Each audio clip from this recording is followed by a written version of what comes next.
Hello friends, मेरा नाम है CS IP मिथुन जायसवाल। आज मैं लेके आया हूं आपके लिए चैप्टर नंबर 3 का MCQ का रिवीजन। और ये जो रिवीजन है बड़ा ही डिटेल्ड मैनर में रहने वाला है। ऐसा MCQ का जो वन शॉट रहेगा ना, बहुत ही धमाकेदार रहेगा। आपने ना तो कभी पहले देखा होगा, ना कभी पहले देखोगे। क्यों? क्योंकि इसके अंदर मैं नोट्स प्लस MCQ दोनों करवाने वाला हूं। तो अगर आपने पूरा वीडियो देखा तो आपको क्या होगा, ये जो पूरा MCQ एग्जाम तक याद रहेगा और कुछ भी याद करने की जरूरत नहीं पड़ेगी कि मैं MCQ के आंसर याद कर लेता हूँ। इतना मस्त रिवीजन होगा कि आप लेक्चर के एंड में बोलोगे कि सर मजा आ गया। तो चलो without wasting a time start करते हैं हमारा आज का ये लेक्चर। लेके गुरु जी का नाम जय श्री राम। ओके बेटा, तो चलो आते हैं हमारी स्क्रीन के ऊपर। ओके, तो ये है चैप्टर नंबर 3 के MCQ। चलो शुरू करते हैं। ये वीडियो थोड़ा सा लेंदी हो सकता है। क्यों? क्योंकि लेंदी इसलिए होगा क्योंकि मैं डिटेल रिवीजन करने वाला हूं। तो आपको भी क्या है, आपको लेक्चर के अंदर बने रहना है। और कुछ डाउट हो तो वैसे डाउट मैं रखूंगा नहीं कोई गुंजाइश, लेकिन फिर भी अगर आपको कुछ लगता है तो आप उनको कमेंट बॉक्स में लिख सकते हो, बाद में मैं उसका रिप्लाई आपको दे दूंगा। तो चलो बेटा शुरू करते हैं हमारा पहला MCQ। Which of the following is consider as a production. बेटा जी, प्रोडक्शन का मतलब होता क्या है? तो मैंने आपको बोला था कि मैं यहाँ पे नोट्स के साथ आपको बताऊंगा, डायरेक्ट हम आंसर पे नहीं कूदेंगे। तो प्रोडक्शन का मतलब क्या होता है कि हम जब क्या करते हैं, कुछ एडिशन करते हैं, कुछ क्रिएट करते हैं, utility in the form of goods या तो सर्विस। मतलब हम कुछ गुड्स या सर्विसेज बना रहे हैं, कुछ चीजों के अंदर क्रिएटिविटी ऐड कर रहे हैं, जो क्या करती है, ह्यूमन के वांट्स को सेटिस्फाई करती है, उसको बोलते हैं हम प्रोडक्शन। मतलब कुछ भी चीज है जिसके अंदर हमने यूटिलिटी ऐड कर दिया तो वो क्या हो जाता है, वो ह्यूमन की वांट्स को सेटिस्फाई कर रहा है तो वो होता है प्रोडक्शन। तो यहाँ पे पूछा हुआ है कि किस चीज को हम प्रोडक्शन बोलेंगे। तो टीलिंग ऑफ सॉइल। बेटा टीलिंग ऑफ सॉइल का मतलब होता है खेत जोतना। खेत को जोतते हैं। खेत क्यों जोतते हैं? ऑफकोर्स वाली बात है, हम फार्मिंग करने के लिए। फार्मिंग करके क्या करेंगे, उसमें से जो गुड्स को हार्वेस्ट करेंगे, और हार्वेस्ट करके हम क्या करेंगे, मार्केट के अंदर बेचेंगे। बेचेंगे तो क्या आएगा, पैसा मिलेगा। तो ये बताओ, क्या ये प्रोडक्शन हुआ कि नहीं हुआ? हाँ जी। तो ये क्या, ये प्रोडक्शन में काउंट होगा? हाँ। चलो बाकी के गलत क्यों है वो भी देखते हैं। Singing a song before a friend. अरे भाई, आप क्या कर रहे हो, फ्रेंड्स वगैरह के सामने सॉन्ग कर रहे हो, क्या वो आपको पैसे देने वाला है? नहीं, उल्टा आपको दो तमाचे और देगा। क्यों? इतना बद्धा गाता है रे तू। तो वो क्या करेगा, वो तुमको दो कान के नीचे और देगा। तो इन शॉर्ट, क्या सिंगिंग के कारण कोई इनकम जनरेट होने वाली है? नहीं। कोई रेवेन्यू मिलने वाला है? नहीं। बिफोर द फ्रेंड्स के, तो यहाँ पे कोई आपका ये आंसर गलत है। फिर next, preventing a child from falling into manhole. कोई गड्ढा है, वहां पे क्या हो गया कि कोई उसके अंदर नहीं गिरे, इसलिए हम क्या करें, वो मेन होल को क्या करते हैं, वो गटर के ढक्कन को क्या कर देते हैं, हम ढक कर देते हैं ताकि उसमें कोई बच्चा नहीं गिरे। ठीक है, ऑन अ रोड। तो ये क्या करें, हम गुड फेथ के अंदर सोशल कॉज के लिए करें। सोशल कॉज के लिए तो क्या ये प्रोडक्शन अकाउंट होगा? नहीं जी नहीं, तो ये भी आंसर गलत है। पेंटिंग अ पिक्चर, लेकिन किस लिए?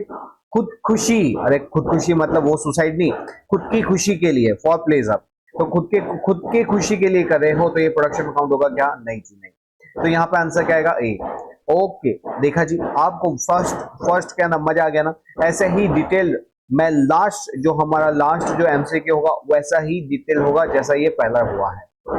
Okay, identify the correct statement. चलो करेक्ट स्टेटमेंट को हम फाइंड आउट करते हैं। Average product is the maximum when the marginal product is equal to the average product. अरे सर ये क्या बोल रहा है? बेटा जी ये बोल रहा है कि क्या होता है, ये हमारा जो प्रोडक्ट होता है ना, ये जब हम ये हम शॉर्ट रन का प्रोडक्ट का वो बनाते हैं, ठीक है, प्रोडक्शन का वो बनाते हैं, तो उसके अंदर क्या होता है कि जब एपी बढ़ता है तो एपी बोलता है कि एपी मैं बढ़ूंगा। अगर आप बढ़ते हो तो आपके माँ बाप का जो नाम है, माता पिता का जो नाम है, वो आपसे ज्यादा तेजी से बढ़ता है। अगर क्या होता है, आप बढ़ते हो तो माँ बाप का नाम आपसे ज्यादा तेजी से बढ़ता है। और अगर आपने कुछ ऐसा गंदा काम किया कि जिससे क्या हुआ, आपका नाम बदनाम हुआ, तो उससे ज्यादा किसका नाम बदनाम होता है? माँ बाप का नाम बदनाम होता है, माता पिता का। तो ये खाली शॉर्टकट की था याद करने का तरीका, बाकी आप अपने जीवन में भी इसको ले सकते हो। ओके, तो ये कहने का मतलब क्या है, शुरू में क्या होता है, क्योंकि हमारे जो लेबर से मिलने वाली प्रोडक्टिविटी है वो ज्यादा होती है, इसलिए क्या होता है, यहाँ पे हमको हमको जो एपी बढ़ता है, और एपी बढ़ता है तो एमपी ज्यादा तेजी से बढ़ता है। और फिर उसके बाद क्या होगा, उसके बाद यहाँ पे पॉइंट ऑफ इन्फ्लेक्शन आता है, और उसके बाद ये एमपी गिरने लगता है। जब एमपी गिरता है तो जिस पॉइंट पे गिरता है वहां पे एपी का कौन सा पॉइंट होता है, एपी वहां पे मैक्सिमम होता है। उसके बाद ये हमारा स्टेज नंबर 1 होता है। स्टेज नंबर 1 के बाद क्या होता है, MP down down down down जाके जीरो को टच करता है, वो हमारा स्टेज नंबर 2 होता है। और स्टेज नंबर 3 के अंदर क्या होता है, नेगेटिव रिटर्न होता है, जहां पे ये इवन बिलो जीरो जाता है। तो जब हम शुरू में लेबर हम हायर करते हैं तो हमको एमपी पॉजिटिव मिलता है। उसके बाद ये डाउनफॉल होकर यहाँ पे स्टेज नंबर 1 आता है, फिर ये जब जीरो को टच करेगा एमपी वो स्टेज नंबर 2 आएगा, और जब जीरो से भी नीचे जाता है तो वो स्टेज नंबर 3 आता है। ओके, तो बताओ बच्चा ये आंसर सही कि गलत है कि एपी क्या है, एपी अपने मैक्सिमम मोड पे होता है जब एमपी उसको ऊपर से काटता है। हाँ जी हाँ, तो जब MP is equal to AP होता है तब एपी क्या होता है, मैक्सिमम होता है। तो विच स्टेटमेंट इज करेक्ट, तो ये वाला। चलो बाकी के भी देख लेते हैं, बाकी के गलत क्यों है। The law of increasing return to scale, scale लिखा हुआ मतलब लॉन्ग रन प्रोडक्शन बोला है, हाँ जी।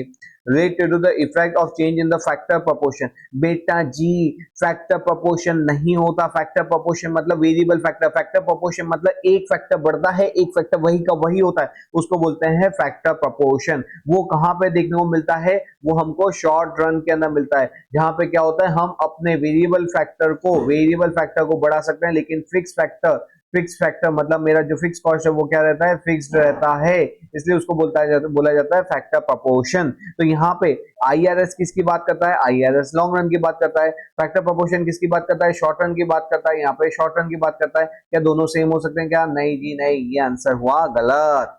ओके ओके जी ठीक है। अगर यहाँ पे लॉ ऑफ इंक्रीजिंग की जगह अगर शॉर्ट रन की बात की होती तो हम इसका आंसर सही देते, ठीक है। और तो ये आंसर गलत है। फिर नेक्स्ट वाला देखते हैं, economy of scale arise only. अरे इकोनॉमी ऑफ स्केल जो ओनली, यहाँ पे economy of scale only arise of only because of indivisibility of factor proportion. ये बोल रहा है इकोनॉमी ऑफ स्केल सिर्फ और सिर्फ इसके कारण आता है। क्या फालतू बात कर रहे हो, ये आंसर हमारा गलत है। Okay next, internal economy of scale can accrue when industry expand beyond optimum. Internal economies of scale कब आता है, जब इंडस्ट्री बियॉन्ड हो। अरे नहीं, जब बियॉन्ड चली जाती है तो क्या होता है, डिस इकोनॉमी आता है। यहाँ पे इकोनॉमी वर्ड यूज किया है, तो ये भी आंसर गलत है। तो हमारा कौन सा जो पहला वाला आंसर था वही सही आएगा, ठीक है। आ रहा है ना बेटा मजा। मैं वापस से बोल दूं, अगर आप डिटेल में सीखना चाहते हो, कंसेप्ट वाइज समझना चाहते हो, और एग्जाम तक लॉन्ग ड्यूरेशन तक उसको याद रखना चाहते हो, तो ये वीडियो को पूरा देखना। वरना अभी अभी ही आप क्या करो, इस वीडियो को बंद करो और वो वाला वीडियो देखो जहां पे सिर्फ ये बोल दिया जाता है पहला सही है बाकी के गलत है, और जहां पे कोई एक्सप्लेनेशन वगैरह नहीं दी जा रही, ठीक है। तो आपको डिटेल एक्सप्लेनेशन समझना है और कंसेप्ट क्लियरिटी करना है, तो आप ये वीडियो में जरूर से बने रहना। विच of the following is not characteristics of land. Land का मतलब क्या होता है बेटा, 4 फैक्टर ऑफ प्रोडक्शन, उसके अंदर लैंड, लेबर, कैपिटल और एंटरप्रेन्योर देखा था, उसके अंदर लैंड के कैरेक्टरिस्टिक्स देखे थे। अब इसमें बोला कि कौन सा उस लैंड का कैरेक्टरिस्टिक्स नहीं है। तो पहला बोला है the supply of the economy is the supply of economy is limited. सही बात है। इकोनॉमी के अंदर हमने देखा था कि लैंड, जैसे इंडिया का जो एरिया है वो लैंड क्या हर साल बढ़ती रहती है क्या, हर साल घटती रहती है क्या, नहीं जी नहीं। तो इकोनॉमी की जो लैंड है वो क्या है, लिमिटेड है। लैंड क्या होते हैं, इमोबाइल होती है। इमोबाइल मतलब जो कहीं खिसक नहीं सकती। हमारी लैंड खिसकती है क्या, नहीं। और बेटा जी खिसकती भी नहीं चाहिए। जिस दिन ये लैंड खिसकती है ना उस दिन हम कहीं के नहीं रहते, मतलब क्या आता है, अर्थक्वेक आ जाता है, ठीक है। तो लैंड कैसी होती है, इमोबाइल होती है, ये भी सही है। Usefulness depend on the human efforts. Of course वाली बात है, क्या लैंड खुद पे खुद काम करती है क्या, नहीं। ये तो निजी फैक्टर, ह्यूमन को लैंड के ऊपर काम करना पड़ता है तब हमको क्या मिलता है, एग्रीकल्चर का प्रोडक्शन मिलता है। तो ये क्या यहाँ पे usefulness depend on the human effort है, हाँ जी ये भी सही है। It is produce by our forefather. अरे भाई क्या बोल रहे हो, यहाँ पे बोल रहा है कि जो लैंड है, ये जो जमीन है, किसने पैदा की थी, हमारे फोरफादर। बताओ फोरफादर क्या लैंड पैदा करेंगे, हाँ। ये गॉड गिफ्ट होता है, नेचर गिफ्ट होता है, फोरफादर कभी प्रोड्यूस कर ही नहीं सकता। तो ये आंसर गलत है। तो कौन सा कैरेक्टरिस्टिक्स नहीं है, तो इसका आंसर आएगा डी। ओके बेटा, ओके जी ओके। नेक्स्ट वाले पॉइंट पे जाते हैं हम। विच of the following statement is true. कौन सा स्टेटमेंट ट्रू होता है, एक्यूमुलेशन ऑफ कैपिटल। जो कैपिटल होती है ना उसका एक्यूमुलेशन मतलब कैपिटल को बढ़ाना किसके ऊपर डिपेंड करता है, बोलता है सोनली सिर्फ और सिर्फ इनकम ऑफ इंडिविजुअल। अरे बेटा हमने चैप्टर में पढ़ा था ना कि ये जो कैपिटल है ना वो किसके कारण से बढ़ती है, वो तीन चीजों से बढ़ती है। पहला इनकम, जितनी ज्यादा इनकम होती है उतनी ज्यादा आप इन्वेस्टमेंट करते हो, और जितना ज्यादा इन्वेस्टमेंट करोगे उतनी ज्यादा कैपिटल बढ़ती है, ठीक है। दूसरा किसके ऊपर डिपेंड होता है, विलिंगनेस के ऊपर। भाई मैं तो 1 करोड़ कमाता हूँ लेकिन जाके पूरे साल एंड के अंदर क्या करता हूँ, सब कुछ खर्च डालता हूँ, तो क्या मेरी कोई सेविंग होगी? नहीं भाई। और दूसरा व्यक्ति वो बोलता है भाई मैं महीने का 50,000 कमाता हूँ लेकिन क्या करता हूँ, इसमें से 30,000 का खर्चा करता हूँ और 20,000 का क्या करता हूँ, सेविंग करता हूँ। तो अब ये जो लोग होंगे इनकी सेविंग क्या होगी, इनकी सेविंग बढ़ेगी। और जो दूसरा व्यक्ति जो साल का 1 CR कमा रहा है वो क्या कर रहा है, साल के एंड में पूरा खर्चा कर देता है। तो क्या यहाँ पे उसका एक्यूमुलेशन ऑफ कैपिटल होगा? क्या नहीं। तो ये किसके ऊपर भी डिपेंड करती है, विलिंगनेस टू सेव भी करती है। और तीसरा होता है government can enforce. Government can enforce के अंदर क्या होता है, गवर्नमेंट कितनी बार बोलता है भाई बेटा तू सेविंग कर, तू LIC में पैसा डाल, तू PF में पैसा डाल, तू मकान के अंदर पैसा डाल, मैं तेरा टैक्स माफ कर दूंगा। उस सिचुएशन में क्या होती है, लोग ज्यादा से ज्यादा सेविंग करते हैं, समझे क्या? ओके तो यहाँ पे क्या है कि एक्यूमुलेशन ऑफ कैपिटल सिर्फ और सिर्फ क्या हमारी इनकम के ऊपर डिपेंड करी है? नहीं जी नहीं, ये अलग अलग 3 फैक्टर्स के ऊपर डिपेंड करती है। सोनली आंसर यहाँ पे वर्ड गलत है। यहाँ पे पूछा हुआ है कि ट्रू कौन सा है, तो ये तो गलत है, तो यही हो नहीं सकता। Saving can be influence by the government policy. हाँ जी, अभी मैंने बताया था ना, ये गवर्नमेंट कैन इन्फ्लुएंस, गवर्नमेंट की पॉलिसी के थ्रू हम क्या कर सकते हैं, सेविंग को इन्फ्लुएंस कर सकते हैं। ये आंसर क्या हुआ, सही है, ठीक है। नेक्स्ट नेक्स्ट वाला देखते हैं क्यों गलत है। External economy go with the size and internal economy with the location. बोल रहा है एक्सटर्नल इकोनॉमी किसके साथ जाता है, with the size, and internal economy जाता है विद द लोकेशन। अरे क्या बात कर रहे हो, ये तो आंसर बिल्कुल ही गलत है। नेक्स्ट वाला, the supply curve of a labour is upward sloping. अरे ये बोला है कि जो सप्लाई कर्व ऑफ लेबर होता है ना वो कैसा होता है, अपवर्ड, अपवर्ड स्लोपिंग होता है। इसका शेप ऐसा होता है कुछ, अपवर्ड स्लोपिंग। अरे नहीं सर नहीं, जो सप्लाई ऑफ लेबर होता है ना उसका शेप होता है बैकवर्ड बेंडिंग। याद है मैंने आपको बताया था चैप्टर के अंदर, आप मैंने इसका डिटेल रिवीजन बना रखा हुआ है, अगर आपने नहीं देखा तो आप देख सकते हो, बड़ा ही मजेदार बनाया हुआ है, बड़ा ही डिटेल के अंदर। अगर कुछ भी नहीं आता ना, अगर 10% भी आता है ना, आपको जाके उसको देखो 100% क्लैरिटी आ जाएगी। सप्लाई ऑफ लेबर का कैसा होता है, तो बैकवर्ड बेंडिंग होता है, कुछ इस प्रकार का होता है। शुरू में क्या होता है कि हम थोड़ी सी मेहनत ज्यादा करते हैं ताकि हमको क्या मिलता है, ज्यादा पैसा मिलता है। तो ज्यादा पैसा कमाने के लिए हम बहुत ज्यादा मेहनत करते हैं, लेकिन एक स्टेज के बाद जब हमारा नाम हो जाता है तब हम बोलते हैं कि भाई अब हम ज्यादा मेहनत नहीं करेंगे। और फिर हमारे पास इतना एक्सपीरियंस होता है, इतना एक्सपीरियंस होता है कि हम क्या करते हैं, जो आवर्स हैं, जो हमारे आवर्स हैं, जो वर्किंग आवर्स है वो कम कम करते जाते हैं। ये देखो ये कम हो रहे हैं, हाँ जी, लेकिन हमारा जो अमाउंट है, जो वेजेस मिल रहा है, जो रेम्युनेशन मिल रहा है, वो क्या हो रहा है, वो बढ़ते जा रहा है। आवर्स कम हो रहे हैं लेकिन रेम्युनेशन बढ़ते जा रहा है। इसलिए सप्लाई का कैसा होता है हमारा, बैकवर्ड बेंडिंग। कैसा होता है, बैकवर्ड बेंडिंग। तो अपवर्ड स्लोपिंग आंसर गलत है, तो ये भी गलत है, ये भी गलत है, एंड ये भी गलत है। आंसर आएगा इसका बी, 4 का आंसर आएगा बी। ओके जी, next, fifth, in the production of a wheat all the following variable factor that are used by the farmer except, मतलब हम किसका प्रोडक्शन कर रहे हैं, व्हीट का। यहाँ पे ये सारे फैक्टर कैसे हैं, वेरिएबल, उसमें से लेकिन एक ऐसा है जो वेरिएबल नहीं है। क्वेश्चन को ढंग से पढ़ना, जल्दबाजी मत करना एग्जाम के अंदर। ओहो वेरिएबल लिखा, वेरिएबल लिखा, फटाफट इसमें से टिक मारो। अरे नहीं गोंडिया, यहाँ पे लिखा हुआ है एक्सेप्ट। एक्सेप्ट का मतलब क्या होता है कि कौन सा वेरिएबल नहीं है। Okay, the seed and fertiliser. बेटा जी जितना अगर तू प्रोडक्शन कम करेगा तो सीड कैसा चाहिए होगा, कम, और प्रोडक्शन ज्यादा करेगा तो सीड ज्यादा। मतलब ये कैसा फैक्टर हो गया, वेरिएबल। कम प्रोडक्शन कम सीड, ज्यादा प्रोडक्शन ज्यादा सीड, ये तो वेरिएबल हो गया। हमको तो क्या फाइंड आउट करना है, exception. Okay, land that has been clear for trees and in which the crop is planted. मतलब हमने क्या किया, ये इसके प्रोडक्शन के लिए, वीट के प्रोडक्शन के लिए लैंड का एरिया क्लियर करवा दिया, ठीक है। और लैंड का एरिया क्लियर करवा दिया, अब इसके ऊपर हम प्रोडक्शन करने वाले हैं। क्या ये लैंड का एरिया बढ़ सकता है क्या, नहीं, जितना मैंने क्लियर करा है उतना ही तो मैं उस पर ही तो मैं प्रोडक्शन करूंगा, उससे ज्यादा मैं प्रोडक्शन कर सकूंगा क्या और लैंड के ऊपर, नहीं जी, क्योंकि वो मेरा फिक्स एरिया हो गया। ये फिक्स हो गया मतलब ये किसके अंदर आएगा, ये मेरा एक्सेप्शन की, ये मेरा वेरिएबल फैक्टर नहीं है, ये एक्सेप्शन है। तो आंसर क्या आएगा आपका, आंसर आएगा बी। चलो नेक्स्ट वाले दो देख लेते हैं कि वो गलत क्यों है। Tractor used by the farmer in planting and cultivating not only wheat but also corn and barley. मतलब ये बोल रहा है कि भाई जो ट्रैक्टर है, ट्रैक्टर, आप बोलोगे सर ट्रैक्टर तो फिक्स फैक्टर नहीं हो गया। अरे बच्चा लोग, ये जो है ना यहाँ पे सिर्फ ये ट्रैक्टर सिर्फ और सिर्फ वीट के लिए नहीं लाया है, ये दूसरे जैसे ये वीट के अलावा कॉर्न की भी खेती कर रहा है और बैले की भी खेती कर रहा है। अगर इसका प्रोडक्शन ज्यादा होगा तो ट्रैक्टर कहाँ यूज ज्यादा होगा, कॉर्न और इसके अंदर। लेकिन अगर इनका प्रोडक्शन कम होगा तो ट्रैक्टर का यूज इन एरिया इन दोनों प्रोडक्शन के अंदर कम लगेगा, ठीक है। और दूसरा वैसे सोचो कि वीट को लेके, अगर वीट का प्रोडक्शन ज्यादा होगा तो यहाँ पे ट्रैक्टर का यूज ज्यादा होगा, अगर वीट का प्रोडक्शन कम होगा तो ट्रैक्टर का यूज कम होगा। तो ये भी कैसा हो गया, ये भी वेरिएबल हो गया। The number of hour that the farmer spend in cultivating the wheat field. अब बेटा यहाँ पे नंबर ऑफ और क्या, जो अर्स है जो फार्मर स्पेंड कर रहा है, और ये बता अगर वीट के अंदर प्रोडक्शन कम हुआ तो उसके अर्स क्या लगेंगे, कम लगेंगे। अगर अगर वीट का प्रोडक्शन बहुत ज्यादा हुआ है तो उसके नंबर ऑफ आवर क्या लगेंगे, ज्यादा लगेंगे। तो ये भी वेरिएबल हो गया। मतलब हमारा ये जो लैंड है, ये जो फील्ड, फील्ड का मतलब लैंड, कि जो हमने लैंड क्लियर की है जिस पे प्रोडक्शन करना है क्रॉप का, ठीक है, वो क्या हो गया, वो फिक्स फैक्टर हो गया। तो आंसर आएगा आपका B. Okay, next 6, marginal product of a variable input is best डिस्क्राइबर।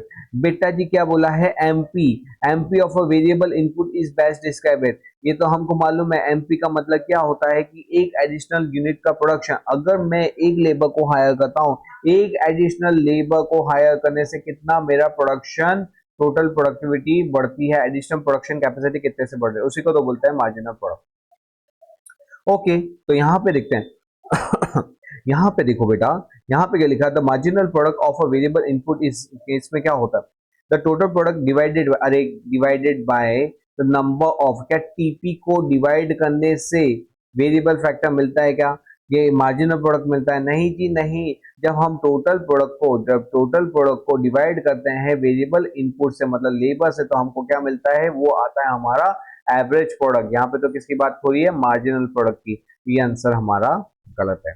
Okay, next, the additional output resulting from one unit of increase in the variable input। बेटा जी जब एक एडिशनल वेरिएबल इनपुट को आप क्या करो, इंक्रीज करो, तो उससे कितना आउटपुट बढ़ता है, उसी को तो क्या बोलते हैं, मार्जिनल प्रोडक्ट बोलते हैं। तो ये आंसर हमारा सही है।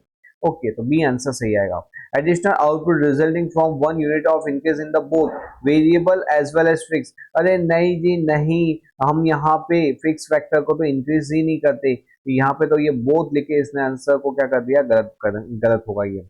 The ratio in which the amount of variable input that is being used to the amount of fixed input that is being used। अरे भाई ये रेशियो थोड़ी होता है कि वेरिएबल और एंड फिक्स का क्या रेशियो होता है, ये भी आंसर वो मार्जिन, ऐसा तो कुछ कहीं पे भी आता नहीं है, और ये मार्जिनल प्रोडक्ट में भी नहीं होता। तो ये भी आंसर गलत है। इन शॉर्ट हमारा आंसर कौन सा आएगा बेटा, हमारा आंसर आएगा आंसर बी, 6 का B. Okay, 7, diminishing marginal return. बेटा जी डिमिनिशिंग मार्जिनल रिटर्न, एक चीज याद रखना, यहाँ पे देखो बेटा क्या होता है, इस लाइन को आप याद रखना, इस लाइन को याद रखना कि जब इंक्रीजिंग रिटर्न होता है ना, इंक्रीजिंग रिटर्न के अंदर प्रोडक्टिविटी ज्यादा मिलती है। मतलब एक लेबर को हायर करने से, एक लेबर को हायर करने से मार्जिनल प्रोडक्टिविटी उसके द्वारा की गई क्या होती है, ज्यादा होती है। कब, इंक्रीजिंग रिटर्न के अंदर। तो उसकी जो कॉस्ट लगती है ना वो हमको कम लगती है, क्योंकि उसका प्रोडक्शन ज्यादा है, उसके जितना मैं उसको पे कर रहा हूँ उससे ज्यादा तो वो मेरे को प्रोडक्शन करके दे रहा है। मतलब उसकी एडिशनल कॉस्ट क्या हो गई, मेरे को बहुत कम लगती है। हाँ ठीक है ना, तू पैसा ले जा, क्योंकि तू जो काम कर रहा है ना बहुत अच्छा कर रहा है, तेरा जैसा काम तो कोई कर ही नहीं रहा है, तू जितना प्रोडक्शन करता है वो दूसरा लेवल पर नहीं कर रहा। उस सिचुएशन में क्या होगा, मेरे को इंक्रीजिंग रिटर्न मिलता है, मतलब मेरी मार्जिनल प्रोडक्टिविटी ज्यादा है, मतलब उसकी जो कॉस्ट है वो मेरे को कम लगती है। लेकिन अगर सपोज यहाँ पे नया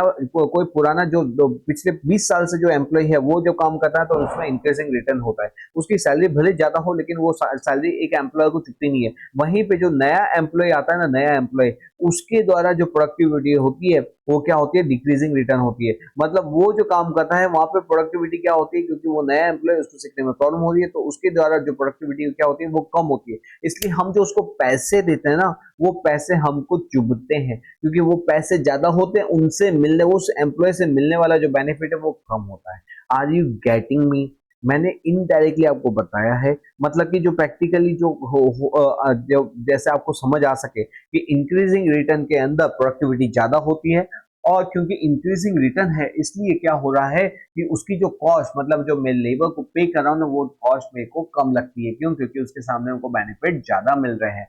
तो यहाँ पे इंक्रीजिंग रिटर्न के अंदर मार्जिनल कॉस्ट कम होती है और डिक्रीजिंग रिटर्न के अंदर मार्जिनल कॉस्ट मतलब additional cost payment to the labour वो मेरे को महंगी लगती है। ठीक है, तो there is a inverse relationship between marginal product and हमारा मार्जिनल का कॉस्ट। यहाँ पे मार्जिनल का कॉस्ट है। ओके, अब यहाँ पे क्या बोल रहा है? Diminishing return. अब बेटा जी डिमिनिशिंग रिटर्न है, डिमिनिशिंग रिटर्न का मतलब क्या हुआ कि ये हमारा डिमिनिशिंग रिटर्न है, मतलब एडिशनल जो प्रोडक्शन करके देगा वो ज्यादा करके देगा, कम करके देगा। ऑफ कोर्स डिमिनिशिंग रिटर्न है तो कम करके देगा। अगर वो प्रोडक्शन कम कर रहा है तो मैं जो उसको सैलरी, जो वेजेस दूंगा वो क्या होगी, वो मेरे को महंगी लगेगी। यहाँ मैं तो को इतने पैसे दिए, सामने तूने मेरे को रिटर्न में तो कम डिमिनिशिंग रिटर्न दिया, तो वो मेरे को क्या लगेगा, महंगा लगेगा। तो यहाँ पे क्या होगा, यहाँ पे आंसर आएगा इंक्रीजिंग मार्जिनल कॉस्ट। ठीक है जी, ओके। तो diminishing marginal return implies decrease in the variable cost, ये गलत है, डिक्रीज तो होगा ही नहीं, ये डिक्रीज होगा नहीं, ये दोनों गलत है। डिक्रीज ये भी गलत है। तो कौन सा आएगा, इंक्रीजिंग मार्जिनल कॉस्ट आएगा। ओके, ये आपको ऐसा हो तो कंसेप्ट याद रखना है। ठीक है, जैसे मैं आपको बताऊं वैसे आप याद रखोगे तो कंसेप्ट आपको बहुत ज्यादा टाइम तक याद रहेगा और चीजों को रटना नहीं पड़ेगा। Okay, next question number 8। Shorten as economy use the phrase is characteristic by. अब शॉर्टन को आप क्या बोलते हैं? अरे बेटा शॉर्टन है, शॉर्टन के अंदर क्या होता है, हम सिर्फ और सिर्फ वेरिएबल फैक्टर को चेंज कर सकते हैं। जो हमारा फिक्स फैक्टर होता है, फिक्स फैक्टर उसको चेंज नहीं कर सकते, उसी को तो शॉर्टन बोलते हैं। At least one fixed factor of production and firm neither living nor entering into industry. At least one fixed factor बोला हुआ है। ओके, जनरली नेक्स्ट वाला देखते हैं आगे के भी। Generally a period which is short, अरे इसका पीरियड से कोई लेना देना नहीं होता है। जब भी क्या होता है, जैसे बेटा जी मैंने एक शॉप ली और वो शॉप के ऊपर बेकरी का बिजनेस शुरू किया, तो बोले कि सर कब दे रहे हो पार्टी आपके नई शॉप के लिए? ओके बेटा कंसेप्ट समझ ले पहले, बाद में पार्टी मिल जाएगी तेरे को।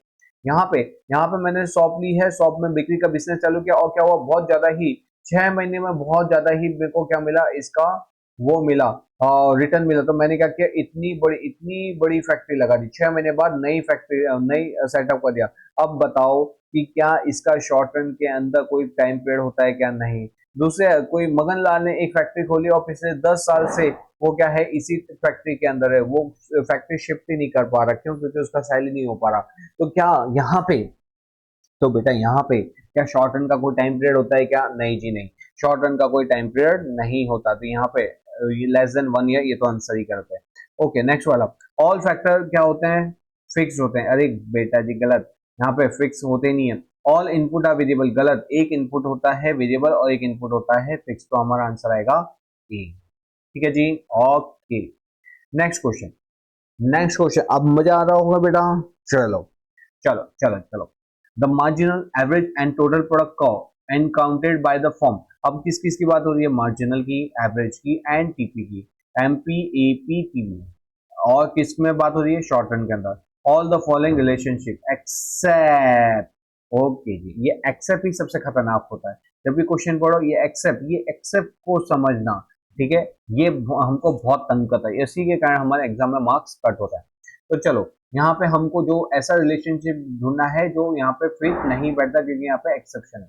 The TP is rising, average product and marginal product may be either rising और फॉलिंग। सर समझ नहीं आया, ये टीपी राइज हो रहा है लेकिन एमपी और एपी बढ़ भी रहा है या तो घट भी रहा है, मतलब समझाओ ना। देख बेटा जी, यहाँ पे क्या होता है, यहाँ पे क्या होता है, ये हमारे 3 स्टेज है ये। ठीक है, ये 3 स्टेज आपको ये कंसेप्ट तो मालूम होगा, नहीं मालूम हो तो फिर डिटेल मेरा रिवीजन आप उसको देख लो, वहां पे मैंने इसको बहुत अच्छे से सिखाया हुआ है।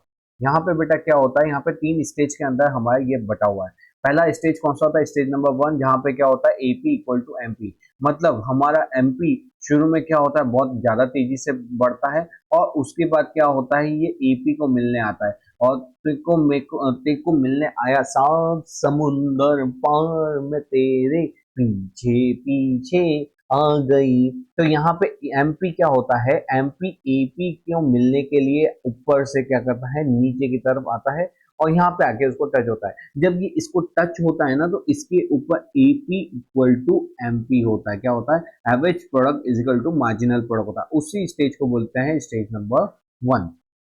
ठीक है। अच्छा बेटा, दूसरा यहाँ पे क्या होता है, यहाँ पे शुरू वाले स्टेज के अंदर क्योंकि ये एपी आप अगर बढ़ते हो तो आप अगर बढ़ते हो तो आपका माँ बाप माता पिता वो ज्यादा तेजी से बढ़ते हैं। तो यहाँ पे क्या होता है, एमपी एपी से ऊपर होता है।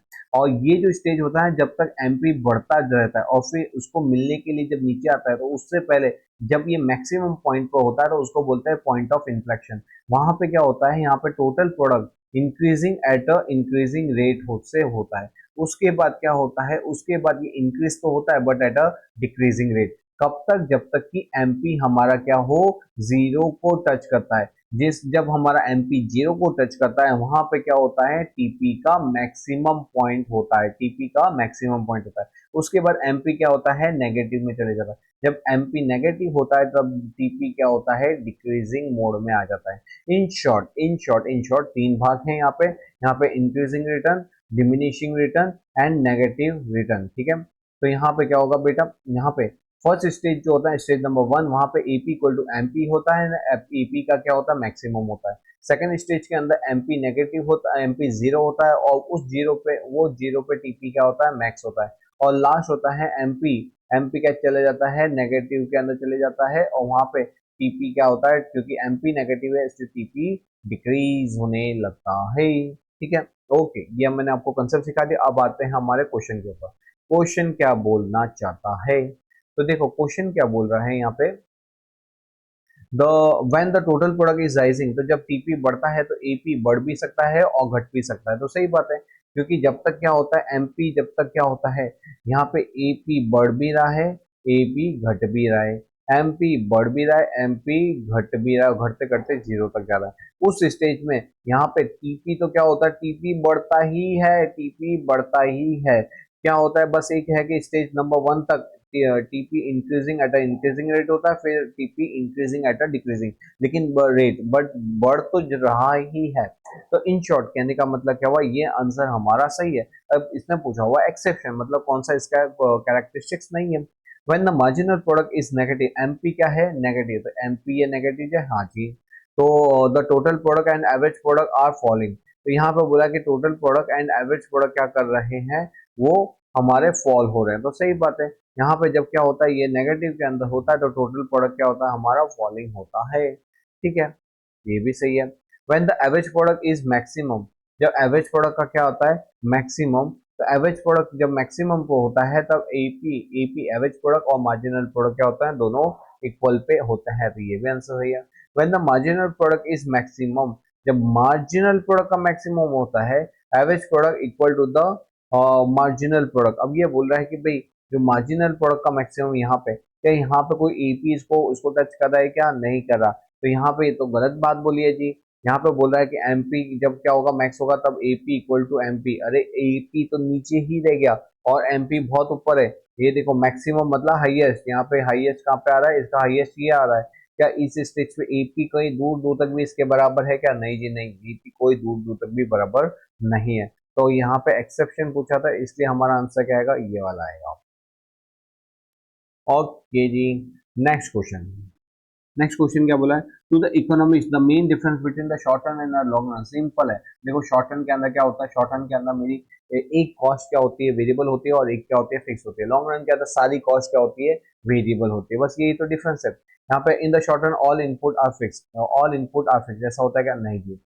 इन the short run the firm varies all input, क्या शॉर्ट रन के अंदर फॉर्म सारे इनपुट को, सारे जो इनपुट्स हैं उसको वेरी कर सकती है क्या, नहीं, सारे को नहीं कर सकती, कुछ को तो फिक्स रखना पड़ता है और कुछ ही को वेरिएबल होता है।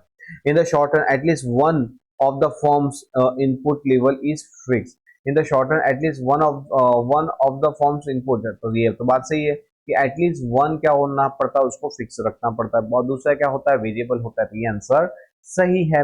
Okay, in the long run the forms is making constraint decision about how to use existing plant and equipment efficiently। अरे बेटा, यहाँ पे क्या होता है, लॉन्ग रन के अंदर हम पर्टिकुलर प्लांट साइज की बात ही नहीं करते। यहाँ पे तो हमारा प्लानिंग कर्व होता है, समझे। तो long run is a planning curve, we decide the plant size. हम यहाँ पे कोई एक्चुअल में कोई प्लांट की बात ही नहीं करते, क्योंकि लॉन्ग रन का मतलब जहां पे मेरे वेरिएबल और फिक्स फैक्टर दोनों के दोनों क्या है, चेंज होते हैं। इसलिए यहाँ पे वो क्या होता है, वो प्लानिंग का होता है, जहाँ पे सारे जो शॉर्ट टर्म के जो प्लांट साइज है वो लॉन्ग रन में समा जाती है, इसलिए लॉन्ग रन को और क्या बोलते हैं, एनवलप भी बोलते हैं। ओके, तो यहाँ पे ये आंसर क्या है, ये बोल रहा है कि भाई यहाँ पे आप क्या करो, आप क्या करो कि how to use existing plant of and equipment efficiently, गलत। तो ये मेरा आंसर गलत है। अब यहाँ पे हमको क्या पूछा था, ये पॉजिटिव आंसर पूछा था, इसका आंसर क्या आएगा और क्या आएगा, in the short run all input are fix, ये तो गलत है, ये भी गलत था, एटलीस्ट ये वाला आंसर सही है, C. In the short run at least one of the firms input level क्या होता है, फिक्स होता है, एक फिक्स होगा एक वेरिएबल होगा, ठीक है जी। और 1 मिनट दो जी, 1 मिनट तो दो दो दो जी। ओके जी, ओके, चलो क्वेश्चन नंबर 11। 11 के ऊपर चलते हैं। 11 क्या बोला, विच of the following is the best definition of the production function.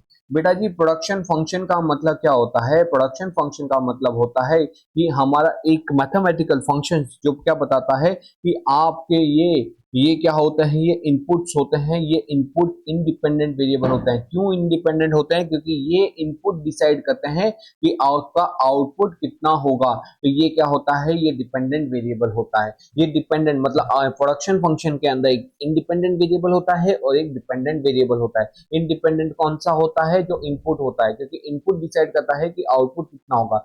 बेटा जी, आउटपुट कभी नहीं डिसाइड करता कि इनपुट कितना होगा, क्योंकि इनपुट से आउटपुट बनता है। तो हमारा इनपुट क्या होगा, इंडिपेंडेंट, और ये क्या हो गया, डिपेंडेंट। ओके, और प्रोडक्शन फंक्शन किसका क्या बता रहा है, इनपुट और आउटपुट का रिलेशन क्या बता रहा है, इनपुट आउटपुट का रिलेशन, ठीक है। अब क्वेश्चन को, अब इसको पढ़ो, the relationship between the market price and the quantity supply. अरे मार्केट प्राइस का तो कोई लेना देना ही नहीं है, ठीक है, यहाँ पे तो ये आंसर गलती हो गया। The relationship between forms total revenue, अरे ये मार्केट प्राइस की जगह टोटल रेवेन्यू लिखा है, ये भी गलत हो गया। The relationship between the quantity of input needed to produce a given level of output, कितना आपको इनपुट चाहिए तो आप कितना आउटपुट प्रोड्यूस कर सकोगे, तो आंसर क्या आएगा, ये वाला आएगा। ओके, नेक्स्ट वाला भी देख लेते हैं, the relationship between the quantity of input and the forms marginal. अरे मार्जिनल कॉस्ट का भी कोई लेना देना नहीं होगा, तो बस ये आपको कंसेप्ट ये वाला याद रखना है, तो आज इजीली आप इसको क्या कर सकते हैं, क्रैक कर सकते हैं। ओके, नेक्स्ट क्वेश्चन नंबर 12 और the law of diminishing return. बेटा जी, the law of diminishing return बोला है। देखो जी, यहाँ पे क्या होता है डिमिनिशिंग रिटर्न के अंदर, यहाँ पे शॉर्ट टर्म के अंदर increasing return, diminishing return and negative return आते हैं, ठीक है। और लॉन्ग रन के क्या आता है, अंदर क्या आता है, रिटर्न टू स्केल। बस ये चीज को याद रखना, शॉर्ट रन के अंदर increasing return, decreasing return and negative return आता है। लॉन्ग रन के अंदर रिटर्न टू स्केल होता है, जिसके अंदर IRS, increasing return to scale, constant return to scale and decreasing return to scale होता है। तो हमको यहाँ पे क्या पूछा है, लॉ ऑफ डिमिनिशिंग रिटर्न, तो ये किसको अप्लाई होता है, अप्लाई होता है शॉर्ट रन को, बस हो गया। Short run but not in the long run, बस ये आंसर आपका आ गया। The long run but not, ये तो गलत है, ये लॉन्ग रन को होता ही नहीं। बोथ, ये भी गलत हो गया, नीदर, ये भी गलत हो गया, तो कौन सा आंसर आएगा, ओके। बस तो ये नोट्स आप उसको लिख देना, तो आपको क्या होगा, ये फिर आंसर को कभी भी रट्टा नहीं मानना पड़ेगा। शॉर्ट रन के अंदर increasing return, increasing return, diminishing return and negative return आता है। अच्छा, एक और चीज बता दो, हम बेटा कि यहाँ पे कौन से स्टेज में प्रोडक्शन करते हैं शॉर्ट रन के अंदर, यहाँ बेटा जी हम है ना कभी भी इंक्रीजिंग रिटर्न या तो नेगेटिव रिटर्न में प्रोडक्शन नहीं करते। अगर हम ऐसा करते तो क्या आता है, इकोनॉमिक एब्सर्डिटी आती है, मतलब इकोनॉमिक नॉनसेंस होता है। हम प्रोडक्शन करते हैं डिमिनिशिंग रिटर्न में, कितना, तो उसमें भी डिमिनिशिंग रिटर्न में कौन से लेवल तक प्रोडक्शन करना चाहिए, तो हमको प्रोडक्शन करना चाहिए उस स्टेज तक जहां पे क्या होगा, जहां पे मेरी कॉस्ट कम हो और जहां पे मेरा प्रॉफिट ज्यादा हो। मतलब यहाँ पे हमको डिसीजन लेते हैं हम कि हमको हमारे जहाँ पे कॉस्ट और जहाँ पे कम कॉस्ट और प्रॉफिट ज्यादा होगा उस स्टेज तक हम प्रोडक्शन करेंगे, फिर हम रुक जाएंगे, ठीक है जी। Okay, diminishing return, diminishing return क्या होता है, तो मैंने आपको ऑलरेडी बता दिया कि डिमिनिशिंग रिटर्न हमको कहाँ देखने को मिलता है, शॉर्ट रन। शॉर्ट रन के अंदर क्या होते हैं, एक वेरिएबल फैक्टर होता है, दूसरा फिक्स फैक्टर होता है। वेरिएबल फैक्टर क्या होता है, चेंज हो सकता है टाइम के साथ, लेकिन फिक्स फैक्टर मेरा क्या होता है, फिक्स्ड ही रहता है। ओके, दूसरा क्या होता है, इंक्रीजिंग रिटर्न के अंदर ये हमारा स्टेज नंबर 1, ये स्टेज नंबर 2 और ये स्टेज नंबर 3 है। स्टेज नंबर 1 के अंदर क्या होता है, प्रोडक्शन के बढ़ने से प्रोडक्शन मतलब मेरा TP increase at a increasing rate होता है। स्टेज नंबर 2, ये क्या है स्टेज नंबर 2, वहां पे टीपी, टीपी बढ़ता जरूर है लेकिन कैसे बढ़ता है, धीमे धीमे घटते हुए स्पीड से बढ़ता है, इसका जो रेट होता है डिक्रीजिंग रेट से बढ़ता है। और तीसरा होता है नेगेटिव रिटर्न, वहां पे मेरा टीपी क्या होता है, वो वहां पे तो बढ़ाने की तो बात भूल ही जाओ, वहां पे उल्टा नेगेटिव और जाता है, ठीक है। तो डिमिनिशिंग रिटर्न अकर, अब डिमिनिशिंग रिटर्न अकर कब होता है, when the unit of variable input are added to the fix input and total out and the total product falls. यहाँ पे बताओ क्या टोटल प्रोडक्ट फॉल होता है क्या, नहीं, तो ये तो आंसर वैसे ही गलत होगा। When the unit of variable input are added to the fix input, अरे variable input added to the fix input and the marginal product falls, यहाँ पे अरे मार्जिनल प्रोडक्ट क्या हो रहा, मार्जिनल प्रोडक्ट आपका फॉल हो रहा है, ओके, तो एमपी आपका डिक्रीज हो रहा है, ठीक है, okay.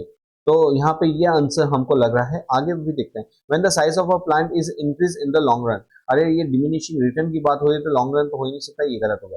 When the quantity of fix input is increase, अरे फिक्स इनपुट फिक्स ही रहता है तो ये भी गलत है, तो हमारा एक आंसर क्या आएगा, ये आएगा। जिसके अंदर बेटा, इसके अंदर क्या होता है, when the input variable input are added to the fix input, मतलब मैं क्या करूंगा, मैं फिक्स इनपुट तो मेरा फिक्स है, मैं खाली किसको बढ़ा रहा हूँ, हमारे मेरे लेबर को, लेबर फैक्टर को बढ़ाते जाता हूँ। और जिससे क्या होता है, जिससे मेरी जो सेकंड स्टेज होता है जिसमें ये क्या बता रहा है, ये मेरी मार्जिनल प्रोडक्टिविटी को बता रहा है। फर्स्ट स्टेज के अंदर एमपी क्या होता है, एमपी इंक्रीज होता है। सेकंड स्टेज के अंदर एमपी क्या होता है, डिक्रीज होते होते कहां तक पहुंच जाता है, वो पहुंच जाता है जीरो तक, ठीक है, इसलिए एमपी क्या होता है, डिक्रीज होता है। और नेक्स्ट वाले में एमपी क्या होता है, एमपी क्या होता है, इवन नेगेटिव चला जाता है क्योंकि टीपी डिक्रीज होता है, इसलिए क्या होगा यहाँ पे एमपी इज फॉलिंग, यस, तो ये वाला आंसर हमारा सही है, ओके। चलो नेक्स्ट क्वेश्चन पे आते हैं, क्वेश्चन नंबर 14। अब यहाँ पे कुछ इन्फॉर्मेशन दे रखी है, use the following information answer the 14 to 16। आपको दे रखा है टीपी, आपको दे रखा है एमपी, ओके। तो यहाँ पे देखो, यहाँ पे टोटल प्रोडक्ट पहले वाले में जीरो पे जीरो लिखा हुआ है, एमपी भी जीरो है।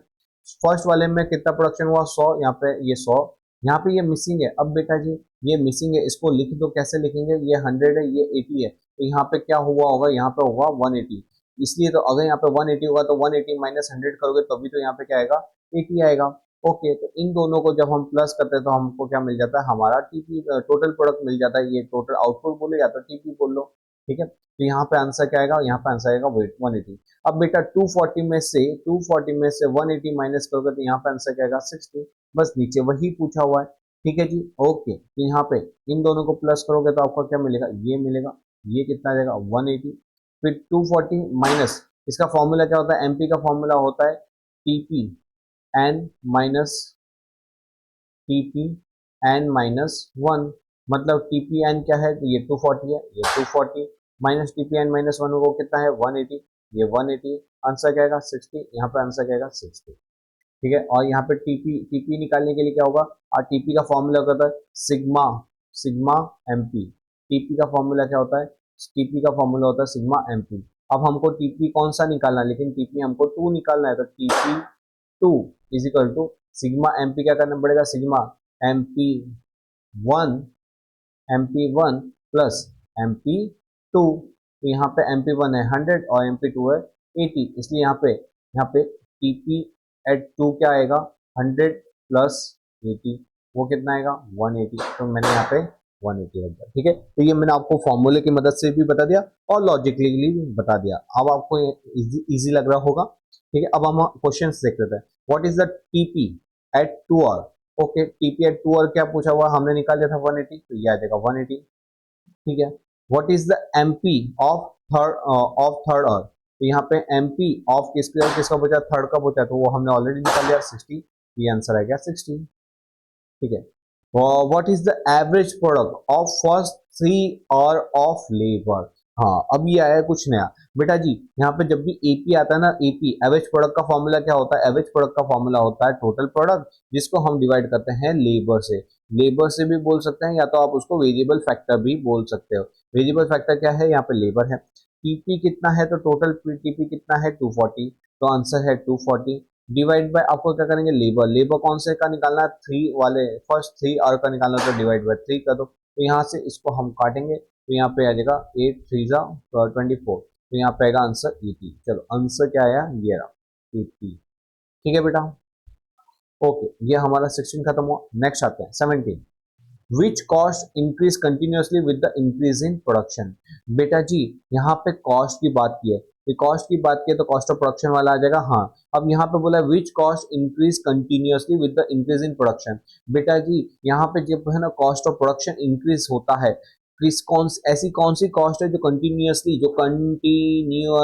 इंक्रीज होती है कि जब प्रोडक्शन बढ़ता है, जब प्रोडक्ट जैसे जैसे टीपी टोटल प्रोडक्शन बढ़ता जाता है वो कॉस्ट भी क्या होती है, वो कॉस्ट भी बढ़ती जाती है। तो मैंने आपको ऑलरेडी बता दिया कि जो शॉर्ट रन होता है, शॉर्ट रन के अंदर दो कॉस्ट होती है, variable cost, fix cost. Fix cost क्या रहती है, फिक्स्ड ही रहती है, जबकि वेरिएबल कॉस्ट क्या होती है, ये प्रोडक्शन के साथ अटैच होती है। अगर प्रोडक्शन ज्यादा होगा तो वेरिएबल कॉस्ट भी क्या होगी, ज्यादा होगी।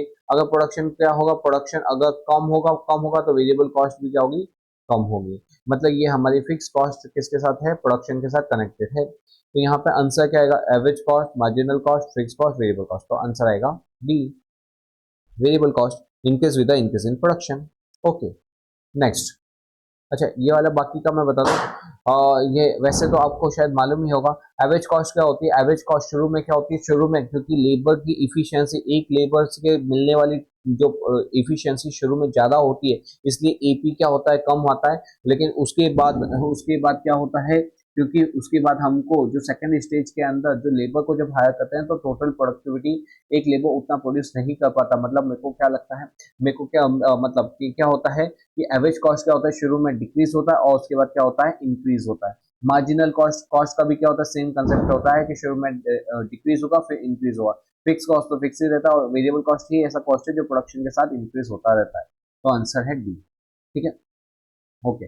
मैं सारे क्वेश्चन को और सारे एमसीक्यू की डिटेल एक्सप्लेनेशन दे रहा हूँ, तो आपको समझ में आ रहा होगा, मजा आ रहा होगा। तो अगर अच्छा लग रहा हो तो वीडियो में जरूर लाइक करना और उसमें जरूर से लिखना कि सर मजा आ रहा है। आपके कमेंट को देख के, जब आप कुछ अच्छा कमेंट लिखते हो तो उसको देख के मुझे में मजा आता है और मुझे भी इच्छा होती है मैं और ऐसे डिटेल्ड वीडियो और आपके लिए लेके आऊँ। तो आप भी क्या करो, थोड़ा सा मेरा कॉन्फिडेंस बूस्ट अप करने के लिए कमेंट में जरूर से लिखना। ठीक है, चलो। विच of the following cost curve is never U shape. कौन सा कर्व यू शेप का नहीं होता। अरे बेटा जी ये देखो, एवरेज कॉस्ट शुरू में गिरता है, फिर बढ़ता है। मार्जिनल कॉस्ट मैंने क्या कहता है, मार्जिनल कॉस्ट भी सेम होता है। शुरू में क्या होता है, यहाँ पे एवरेज कॉस्ट गिरता है, तो मार्जिनल कॉस्ट ज्यादा तेजी से गिरता है। और जब एवरेज कॉस्ट बढ़ता है तो मार्जिनल कॉस्ट ज्यादा तेजी से बढ़ता है। तो इसका शेप भी कैसा हो गया, यू शेप का हो गया।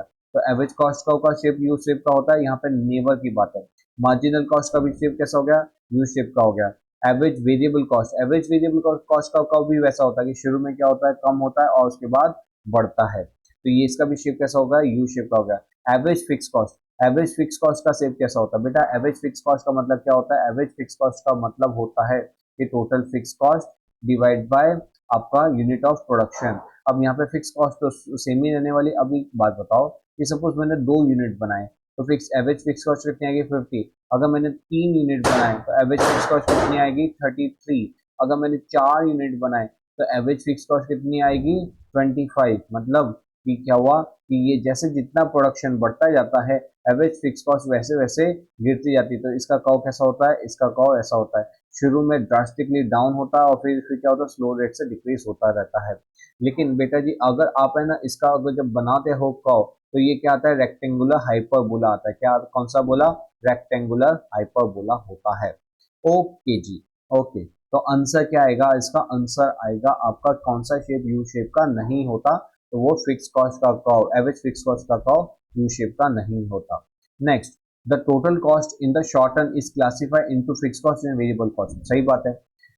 विच one of the following is the variable. अब इसमें हमको ये फाइंड आउट करना है कि कौन सा वेरिएबल है। और वेरिएबल का मतलब क्या, ऐसा फैक्टर जो क्या हो प्रोडक्शन के बढ़ने से बढ़े और घटने से घटे। तो कॉस्ट ऑफ रॉ मटेरियल, हाँ प्रोडक्शन ज्यादा वेरिएबल कॉस्ट ज्यादा, प्रोडक्शन कम वेरिएबल रॉ मटेरियल कम। तो ये सही है।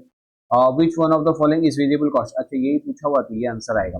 दूसरा देखो, कॉस्ट ऑफ इक्विपमेंट। इक्विपमेंट तो क्या होता है, एक बार आपने जो परचेस कर लिया वो कर लिया। अब मशीनरी थोड़ी प्रोडक्शन के बढ़ने से बढ़ेगी, घटने से घटेगी। ये तो एक वन टाइम परचेस होता है। तो ये क्या हो गया, ये फिक्स कॉस्ट हो गया। तो ये वेरिएबल कॉस्ट नहीं हुआ। इंटरेस्ट अगर आपने कोई भी अमाउंट बोरो की, अब आप प्रोडक्शन करो कि नहीं करो, इंटरेस्ट तो चुका नहीं है, तो ये प्रोडक्शन से कोई लेना देना नहीं है, तो ये फिक्स कॉस्ट हो गया। फिर पेमेंट ऑफ रेंट, और रेंट अगर कोई भी बिल्डिंग का जो रेंट होता है वो फिक्स होता है, वो कभी ऐसा नहीं होता कि ज्यादा बिजनेस करना ज्यादा रेंट देना, कम बिजनेस करोगे तो कम रेंट देना। नहीं नहीं, हमको तुम्हारे बिजनेस से कोई लेना देना है, बिजनेस करो कि नहीं करो, मेरे को मेरा रेंट चाहिए। इन शॉर्ट ये क्या हो गया, ये वेरिएबल हो गया और ये तीनों क्या हो गया, फिक्स कॉस्ट हो गया। हमको पूछा क्या था, वेरिएबल कॉस्ट के बारे में, तो ये वाला आंसर सही है। Okay 20, in the short run when the output of a firm increase its average fix cost. अरे बेटा, यहाँ पे शॉर्ट रन के अंदर ऑलवेज एवरेज फिक्स कॉस्ट क्या होता है, मैंने आपको ऑलरेडी बता दिया। ये एवरेज फिक्स कॉस्ट का फॉर्मूला था। ये क्या होता है, जैसे जैसे प्रोडक्शन करते जाते हैं वैसे वैसे और गिरती जाती है और गिरती जाती है और गिरती जाती है। तो यहाँ पे क्या होगा, इंक्रीजिंग डिक्रीजेस रिमेन कांस्टेंट, या तो फर्स्ट डिक्लाइन देन राइजेस। तो आंसर क्या आएगा, डिक्रीजेस। ओके, वो ऊपर प्रैक्टिकल क्वेश्चन देखा था हमने। तो एक मिनट रुकना, पानी पी लो मैं प्लीज। ओके, तो चलो आ जाते हैं हमारे नेक्स्ट क्वेश्चन के ऊपर। हमारा नेक्स्ट क्वेश्चन है क्वेश्चन नंबर 21। ठीक है, which one of the following is also known as a planning curve. बेटा जी दो कर्व होते हैं, एक प्लानिंग कर्व होता है, एक प्लांट कर्व होता है। प्लांट कर्व क्या होता है, प्लांट कर्व बताता है शॉर्ट रन को, प्लांट कर्व किसको बताता है, शॉर्ट रन को। जबकि प्लानिंग कर्व क्या होता है, प्लानिंग कर्व के अंदर हम डिसाइड करते हैं कि हमारा हमारा फिक्स फैक्टर कितना होगा, कितने लेबर होंगे, कितना मशीनरी होगा। मतलब ये कौन सा फैक्टर हो गया, ये हो गया लॉन्ग रन। लॉन्ग रन के अंदर क्या होता है, हमारे सारे फैक्टर हो जाते हैं वेरिएबल। तो प्लानिंग कर्व किसको बताता है, लॉन्ग रन के अंदर, जिसके अंदर सारी कॉस्ट क्या होती है, वेरिएबल होती है। जबकि प्लांट के अंदर क्या होता है, ये शॉर्ट रन का कर्व होता है, और शॉर्ट रन के अंदर जो हमारी कॉस्ट होती है वो क्या होती है, एक वेरिएबल फैक्टर होता है और एक फिक्स फैक्टर होता है। ठीक है जी, ओके। तो यहाँ पे किसका बारे में पूछा, प्लानिंग कर्व के बारे में पूछा, तो वो क्या आएगा, लॉन्ग रन आएगा। ठीक है, सिंपल था क्वेश्चन। ओके, नेक्स्ट चलते हैं। If from move from one plant of production isocon to another। अब ये जैसे isocon isocurve वो क्या हमने पढ़े थे क्या पहले, हाँ जी, आइसोकॉन्ट। और इंडिफरेंस कर्व याद आया, इंडिफरेंस कर्व के अंदर भी क्या होता है, इंडिफरेंस कर्व के अंदर कि यहाँ पे इंडिफरेंस कर्व चैप्टर नंबर 2, जहाँ पे हमने क्या पढ़ा था कि आपका जो सेटिस्फेक्शन, यहाँ पे आप कुछ भी ये कोई भी कॉम्बिनेशन दे दो, हर एक पे आपका जो सेटिस्फेक्शन लेवल है वो क्या रहता है, सेम रहता है। वैसे ही आइसोकॉन्ट के अंदर क्या होता है, इंडिफरेंस कर्व और आइसोकॉन्ट में क्या डिफरेंस है, इंडिफरेंस कर्व। चलो आए हैं तो मैं आपको एक चीज बता देता हूँ, बड़ी ही मजेदार चीज है। जो इंडिफरेंस कर्व है ना, उसका शेप भी कुछ इस तरह का होता है। लेकिन बेटा जी इंडिफरेंस कर्व ये हमारा हमने पढ़ा था चैप्टर नंबर 2 के अंदर, तो चैप्टर नंबर 2 के अंदर और यूनिट नंबर 2। ओके, तो इंडिफरेंस कर्व के अंदर क्या पढ़ा था हमने, ये पढ़ा था कि यहाँ पे आपको कोई भी कॉम्बिनेशन दे दो, हर एक कॉम्बिनेशन पे मिलने वाला जो सेटिस्फेक्शन है वो आपका कैसा रहता है, सेम रहता है। कैसा रहता है, सेम रहता है। तो आप इसमें कोई भी कॉम्बिनेशन ए, कॉम्बिनेशन बी, कॉम्बिनेशन सी दे दो, कुछ भी चलेगा। लेकिन यहाँ पे कितना सेटिस्फेक्शन होता है वो हम न्यूमेरिकल नहीं बता सकते। लेकिन बेटा जी आइसोकॉन्ट होता है ना, आइसोकॉन्ट उसके अंदर भी क्या होता है, यहाँ पे with the given level of labour and capital, हम लेबर और कैपिटल का यूज करके क्या कर सकते हैं, सेम प्रोडक्शन कर सकते हैं। मतलब अगर या तो मैं क्या करूं, इतने इतने से कैपिटल और इतने ज्यादा लेबर का प्रोडक्शन यूज करो तो मैं कितना बना पाऊंगा, 200 यूनिट बना पाऊंगा। और एल्स क्या करूं, मैं कैपिटल का यूज ज्यादा करूं और लेबर का यूज बहुत कम करूं, तो भी मेरा प्रोडक्शन कितना रहेगा, 200 रहेगा। इन शॉर्ट ये कोई भी लेवल पे क्या होगा, कोई भी इसका कोई भी कॉम्बिनेशन रख लो, इनपुट का मेरा जो आउटपुट है वो फिक्स रहने वाला है, इसलिए इसको क्या बोला जाता है, आइसोकॉन। यहाँ पे क्या हो गया, आउटपुट जो है वो सेम ही रहेगा, कितना भी आप मतलब एक अलग अलग कॉम्बिनेशन ऑफ इनपुट ले लो लेबर कैपिटल के, आपका जो आउटपुट रहेगा वो सेम रहेगा। अगर आपको ज्यादा का आउटपुट चाहिए तो नया आइसोकॉन्ट बनाना पड़ेगा। ये आइसोकॉन्ट क्या होगा, जितना इससे ज्यादा होगा, ऑरिजिन से जितना दूर होता है उतना ज्यादा क्या होगा, आपका प्रोडक्शन होता है। तो इसके अंदर, इस आइसोकॉन्ट के अंदर जो भी आपका कॉम्बिनेशन लोगे, हर एक कॉम्बिनेशन के ऊपर क्या होगा, आपका जो प्रोडक्शन है सेम ही रहने वाला है। यहाँ पे वो भी सेम रहने वाला है। तो यहाँ पे हम इसको आउटपुट को बता सकते हैं न्यूमेरिकल, लेकिन आइसो ये जो हम इंडिफरेंस का होता है यहाँ पे हम नहीं बता सकते। जस्ट फॉर योर नॉलेज के मैंने बताया। यहाँ पे हम आइसोकॉन्ट की बात करें तो आइसोकॉन्ट के अंदर क्या लिखा हुआ, in the if a form move from one point of production isoquant to another. अब मैंने आपको ऑलरेडी बता दें, जब हम यहाँ पे क्या करें, मूव करें इस पॉइंट पे, इस पॉइंट पे, इस पॉइंट पे, इस पॉइंट पे, आपका जो आउटपुट है वो क्या रहता है, सेम ही रहता है। अब ये बोला विच one of the following will not happen. अब देखते हैं क्या है, a change in the ratio in which the input are combined to produce the output। तो विच of the following will not happen, तो यहाँ पे क्या चेंज ऑफ रेशियो होता है क्या? हाँ जी, चेंज ऑफ रेशियो तो होता है। यहाँ पे कैपिटल सॉरी यहाँ पे कैपिटल क्या है? कम है, ज्यादा है, और लेबर क्या है? कम है, तो चेंज ऑफ रेशियो है। इस स्टेज के अंदर कैपिटल थोड़ी ज्यादा और लेबर थोड़े ज्यादा है। इस स्टेज के अंदर कैपिटल और भी कम और लेबर और भी ज्यादा, तो ये तो होता है। हाँ जी, change in the ratio of marginal product of the input. अब यहाँ पे क्या बोला हुआ है? चेंज इन द रेशियो, क्या पूछा हुआ है? विच of the following will not happen, will not happen, इसमें से क्या हैपन नहीं होगा? तो ये तो हैपन होता है। चेंज इन द, ये वाला देखो डी वाला, change in the level of output, which of the following will not happen, क्या ऐसा होगा क्या? इसके अंदर यहाँ पे आउटपुट यहाँ पे 200 और इस पॉइंट पे 300 और इस पॉइंट पे 400, क्या ऐसा होता है क्या? नहीं, ऐसा नहीं होता। यहाँ पे आउटपुट क्या रहता है? आउटपुट फिक्स रहता है। विच of the following will not happen, तो यहाँ पे change in the level of output, यहाँ पे आउटपुट में कभी भी चेंज नहीं होगा, ठीक है। जबकि यहाँ पे change in the marginal rate of technical substitution, हम यहाँ पे क्या पढ़ते हैं? MRS। MRS क्या होता है? शुरू में ज्यादा होता है, धीमे धीमे क्या होता है? कम होने लगता है, तो ये तो चेंज होता है। Change in the ratio of marginal product of the input, तो मार्जिनल प्रोडक्ट ऑफ इनपुट भी क्या होता है? चेंज होता है। क्या चेंज नहीं होता? आउटपुट चेंज नहीं होता, तो आंसर क्या आएगा? आंसर आएगा हमारा D. Okay, next, which of the following is the concept of marginal cost closely relate to, marginal cost किससे रिलेट करता है? ठीक है, मार्जिनल कॉस्ट किससे रिलेट करता है? मार्जिनल कॉस्ट रिलेट करता है, मार्जिनल कॉस्ट का मतलब होता है चेंज। चेंज क्यों होता है? Because of change in the total cost. Total cost क्यों चेंज होती है? Because of change in the variable cost. तो मार्जिनल कॉस्ट इनडायरेक्टली किसके कारण चेंज होता है? Because of change in the variable cost. Marginal cost क्यों चेंज होता है? देखो जी, यहाँ पे मैं आपको एक सिंपल बताऊं, अगर सपोज मेरा यहाँ पे यूनिट है, यूनिट कितना है? यूनिट है मेरा 2 3 4। फिक्स कॉस्ट है, फिक्स कॉस्ट कितना है? 100 100 100। अब बताओ मेरा मार्जिनल कॉस्ट कितना होगा? अरे मार्जिनल कॉस्ट कुछ भी नहीं आएगा, क्यों? क्योंकि यहाँ पे डिफरेंस क्या है? जीरो, इनका डिफरेंस क्या है? जीरो। तो मार्जिनल कॉस्ट कभी भी फिक्स कॉस्ट के कारण नहीं आता। तो मार्जिनल कॉस्ट किसके कारण होता है? मार्जिनल कॉस्ट होता है, मार्जिनल कॉस्ट का मतलब होता है एक एडिशनल आउटपुट को प्रोड्यूस करने के लिए कितना एडिशनल वेरिएबल कॉस्ट देना, कितना एडिशनल कॉस्ट लगता है। तो एडिशनल कॉस्ट क्यों आता है? Because of change in variable cost. तो यहाँ पे marginal cost change because of total cost, and total cost के अंदर भी स्पेसिफिकली टोटल वेरिएबल कॉस्ट। तो हमको आंसर क्या लिखना है? यहाँ पे आंसर आएगा हमारा marginal cost is closely related two variable cost. Okay, next 24, चलिए 24 के ऊपर। ओके, अब यहाँ पे क्या बोला है? विच of the following statement is correct. Okay, अब अलग अलग देखते हैं क्या बोलना चाहता है। When the average cost is rising, अब ये कॉस्ट के ऊपर आ गया। Average cost is rising, marginal cost is also rising. बेटा जी मैंने आपको ऑलरेडी बता दिया है यहाँ पे कि एवरेज और मार्जिनल कॉस्ट में कैसा रिलेशनशिप है। अगर एवरेज बोलता है मैं बढ़ूंगा, तो मार्जिनल क्या बोलेगा?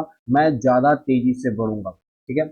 When the average cost is rising, marginal cost must also be rising, ठीक है। तो यहाँ पे क्या बोला है कि यहाँ पे मार्जिनल कॉस्ट को बढ़ना ही चाहिए, मगर कौन सी तेजी से, वो तो लिखा ही नहीं है, तो हम इसको थोड़ा सा पेंडिंग रखते हैं, ठीक है।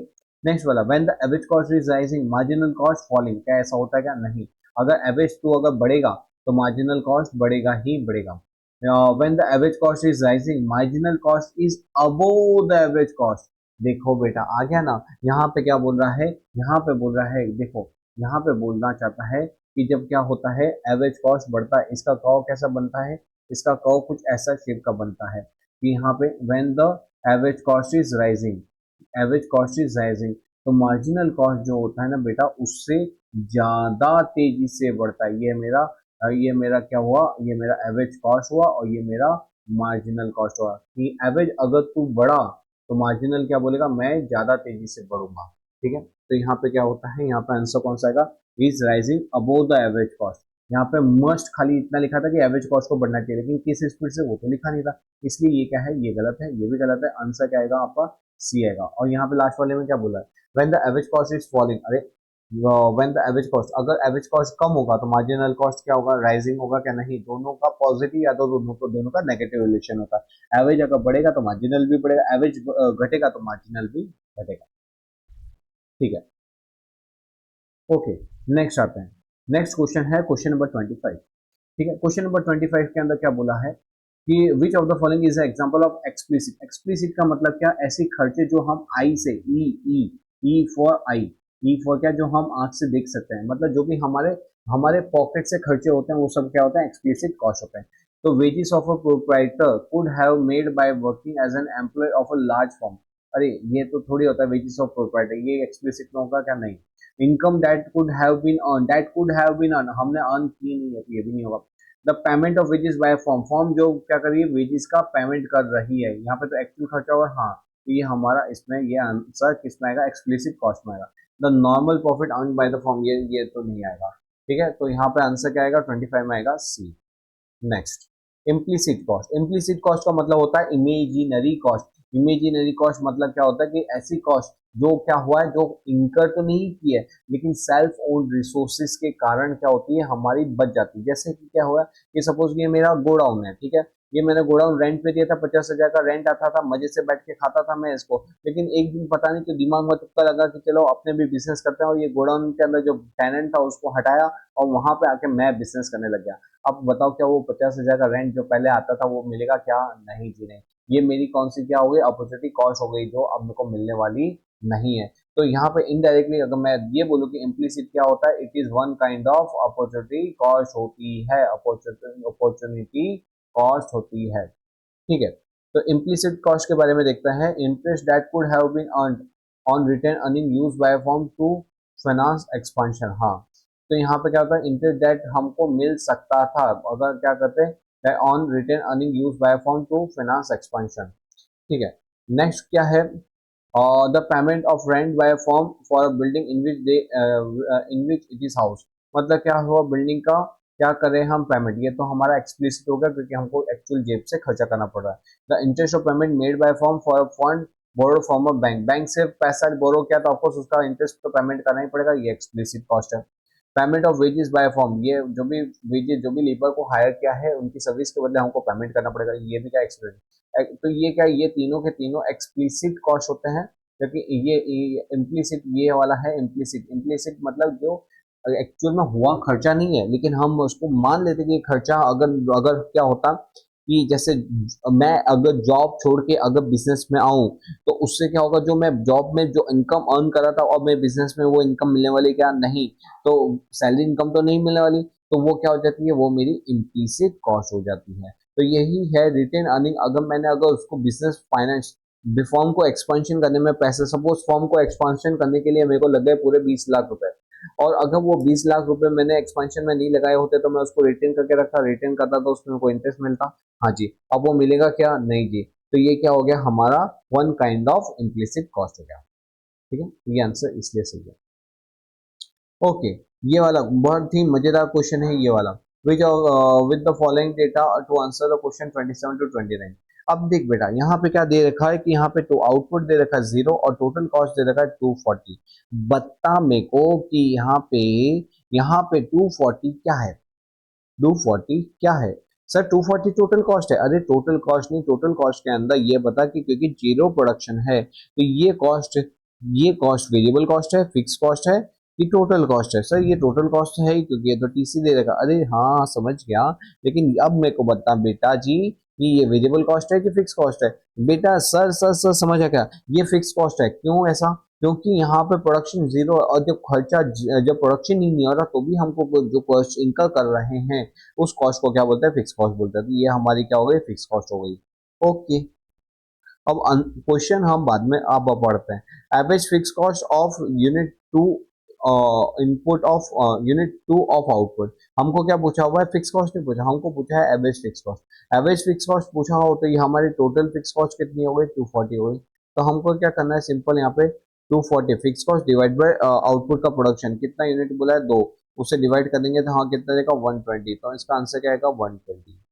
Okay, marginal cost at the sixth unit of output. Marginal cost बोला है वो भी छठे यूनिट का, कोई बात नहीं, चलो 1 2 3 4 6 ये छठा। तो यहाँ पे हम मार्जिनल कॉस्ट कैसे निकालते हैं, TCN मतलब TC6 माइनस TC5। इसका आंसर क्या होगा,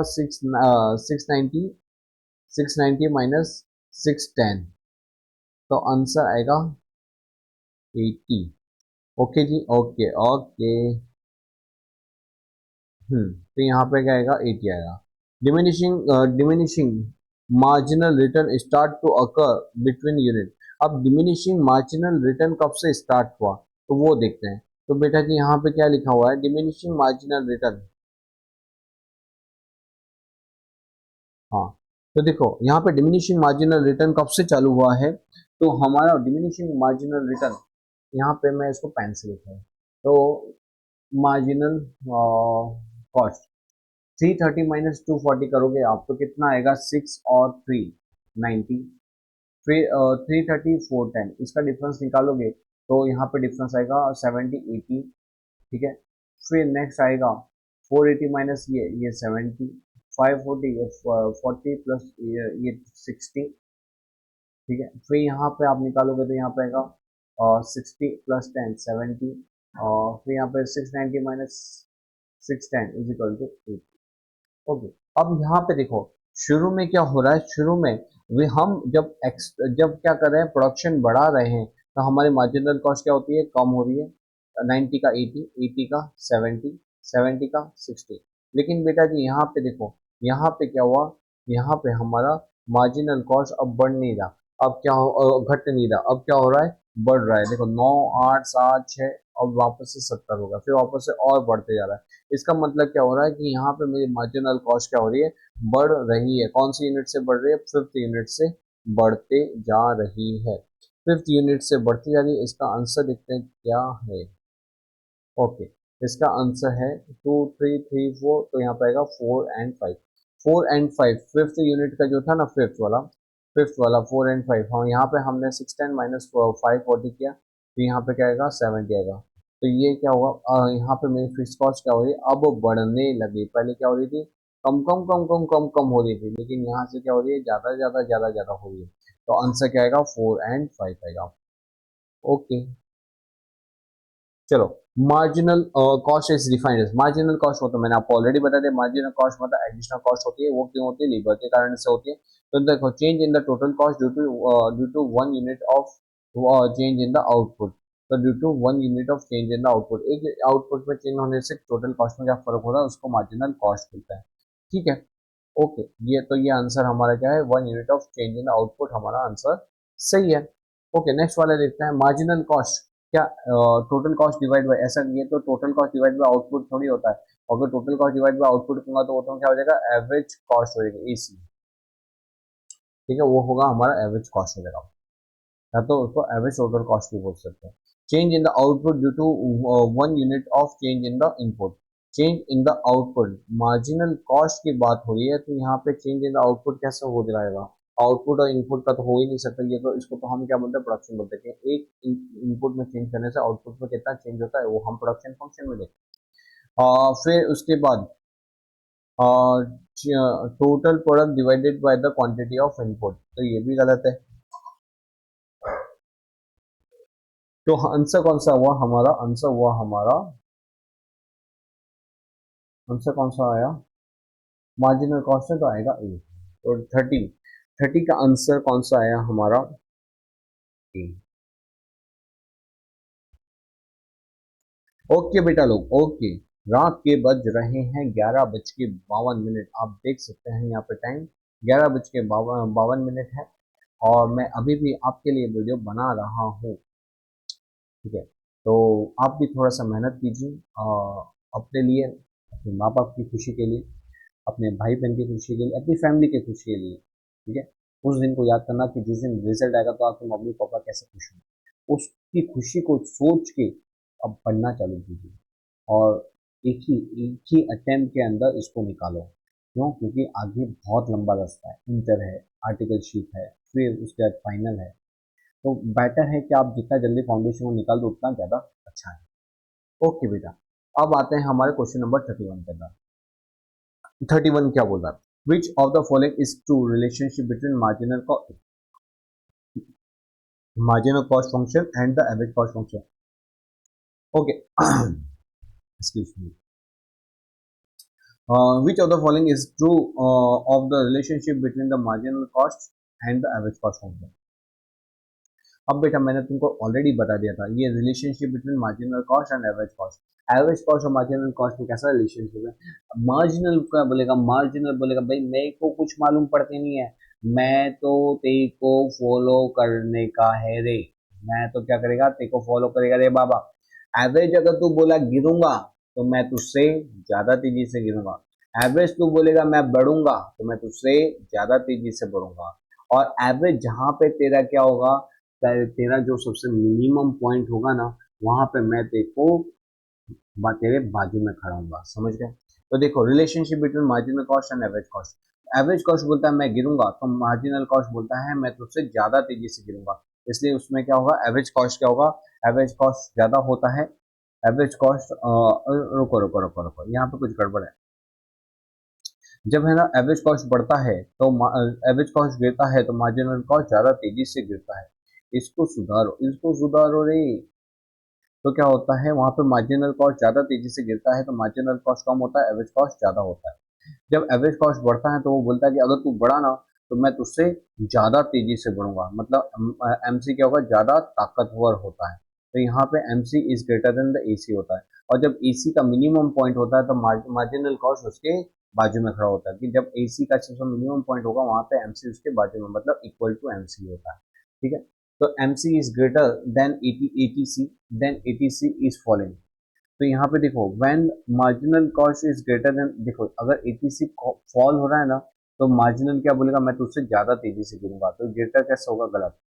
फिर एटीसी को इंटरसेक्ट द मार्जिनल कॉस्ट, हाँ, कभी भी एटीसी एवरेज टोटल को इंटरसेक्ट मार्जिनल कॉस्ट को इंटरसेक्ट नहीं करती when eight a minimum point of marginal cost, गलत।